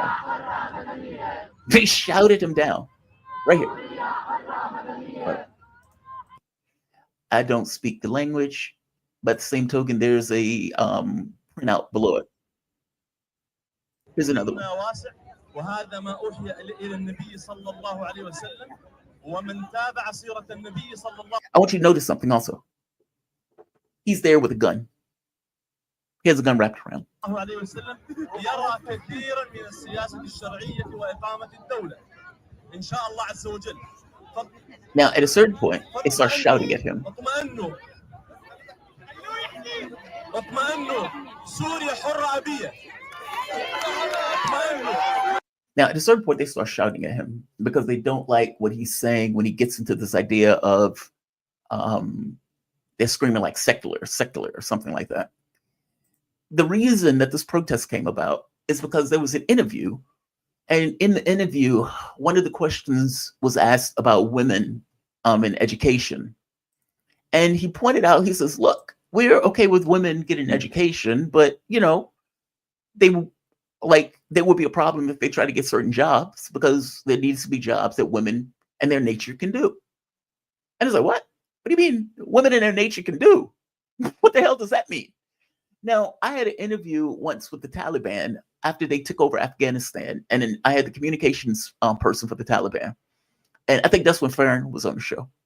And the question about women education, women going into certain parts of the workforce, when that came up, he was like, yes, women can totally get educated. But keep in mind, what he's talking about is, well, they can learn how to do the house. They can learn how to clean. They can learn how to do all this other stuff that has nothing to do with the stuff that men are supposed to do. So they took issue with that. They want a secular government. Syria has been a secular government for decades. And so the idea that you're going to immediately change that on a whim, that this kind of Islamic republic that will be a difficult transition. That will be a difficult transition. And my heart goes out to the people who have to live through that difficult transition. Nut 716. I'm late again. It's okay, Nut. I'll rewatch later. Sounds like a great show today. Happy holidays, brother. Man, Merry Christmas back at you, Nut. Thank you, man. Sparky, Putin should quit the tit for tat strategy and go for the big new Romanian NATO base. I don't want him to do that. I don't want him to do that.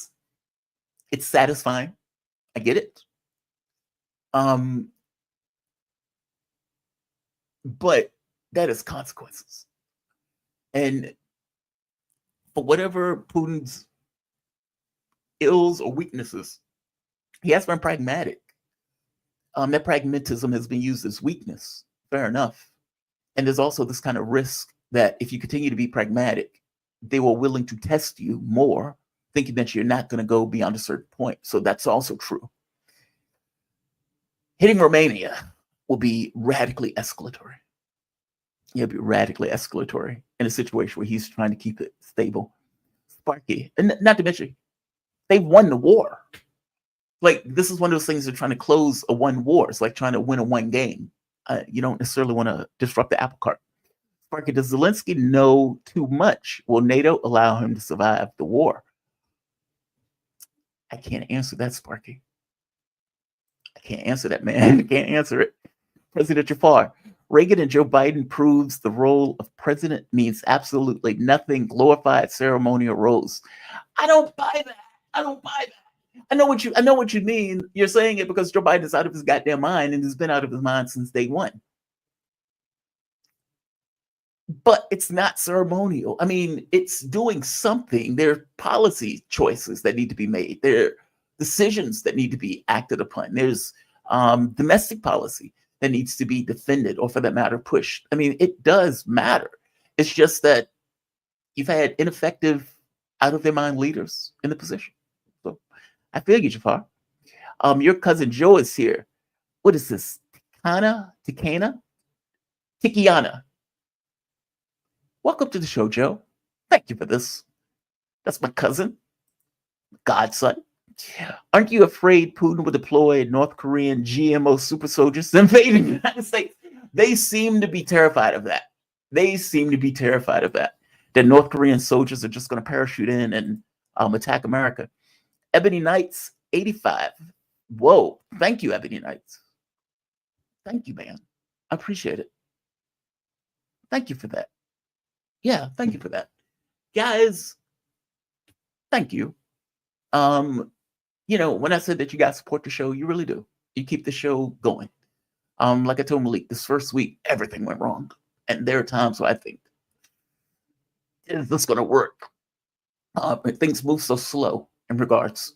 But to be fair, I just resumed, so it just kind of takes a while for you to get up and running.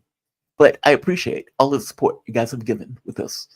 It is a weird phenomena to do radio for so long and then all of a sudden stop. And I know I did my show before I was doing radio. So it's like soaking into like a warm bath or something. It's like you get back into the hang of it. I would say, though, that I've learned a lot from radio that I was able to transfer over to the show in order to kind of get a good blend of what the show was versus any updates and adjustments that have been made in relation to working on radio. It's a good blend. At least I think it's a good blend. I will be consistent. I will be here Monday through Friday at the very least. I would say like this show, share this show, subscribe to it, hit the notification bell. I am here Monday through Friday, 7 a.m. to 10 a.m. If you guys really dig the content, please consider supporting through PayPal, Patreon, or Super Chats. I want to thank all of you for those donations. It really helps. I'm going to end this. I'm going to say Merry Christmas. I'm going to say you guys have a phenomenal day. And most likely you will see me later today because #reasons. You all. Wait. Oh, there's another. Sparky. Erdogan has the only significant effective land force in NATO and should move them into Syria and stabilize it right now. It is the only chance for Syria has pulling back for being the next Libya. He is doing that already. I mean, look, the terrorists who have taken over, the two ways to think about it. There were multiple groups that were backing the terrorists, meaning the training, the arming, the weapons, the bullets, guns, intelligence, all of that stuff. And they spent years training those forces, the US, Turkey, Israel, etc. All right. Qatar played the part in it too. At the point where they were able to get rid of Assad, okay, then now the plans diverge. And now what they want, and they are on different sides of the issue now that they've been able to get rid of Assad. So from the US point of view, the US backs the Kurds. Turkey considers the Kurds to be a terrorist organization. And you have the terrorists themselves who have started to take territory from the Kurds. And I would imagine that Turkey, Erdogan has come out with speeches saying we need to get rid of terrorism, et cetera, which is pretty fascinating considering he used terrorists to overthrow the Syrian government and had been nipping at that government using terrorists for years at this point, for nearly a decade, if not more. But I guess my point is, the valuable land in Syria is the area that the U.S. And the Kurds have basically stolen, the oil and the wheat. I have a hard time believing that Erdogan is going to leave that in the hands of the terrorists now that he has his own terrorists to be able to take that back. Now, the catch becomes, what is the U.S. going to do? I suspect that Trump is going to sell them out. I know Trump said we're keeping the oil, but honestly, I really do believe that part of the reason that they acted now is because Donald Trump's plans probably was to pull the U.S. troops out of Syria, just like in the last time that Trump was in office, that he killed Obama's plan. What is it? Timber sycamore, something like that. But basically, Obama had put in like billions of dollars in order to overthrow the Syrian government. Trump kept the oil, but apparently ended the program. Now,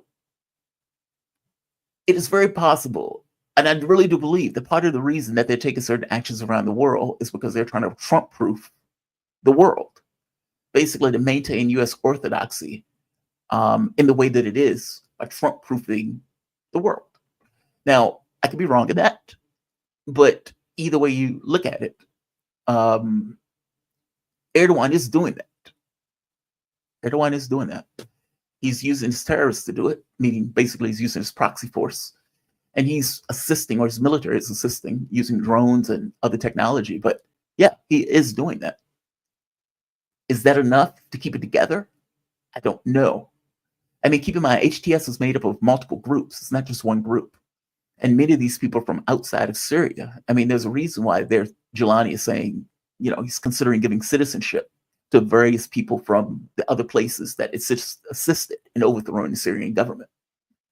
Turkey is clearly involved, even though they don't necessarily want to own it. They're clearly involved. I would argue they're doing it now. At least that's my take, Sparky. I think they're doing it now, as we speak. Sultan Erdogan. Well, he's trying to recreate the Ottoman Empire. That's what they keep saying. And mind you, if that's true, Erdogan and Israel will come at odds. If that's true, meaning if they are really trying to recreate this Ottoman Empire, where they're going to try to get pieces of Iraq, larger parts of Syria, where this one he's already taken Syria. Yeah, it's going to be chaos. It's going to be chaos. We'll see, Sparky. I mean, I get the sense that he's trying to do what you're saying now, and that's what they're doing already. There was this outpouring of Turkish nationalism at the point where they took Syria, which kind of, again, gives you some kind of heads up that, yes, it was Turkey that was doing it. Look, I'm going to end this. Like, share, subscribe, hit the notification bell, and you guys, all of you, have a phenomenal day. Signing off.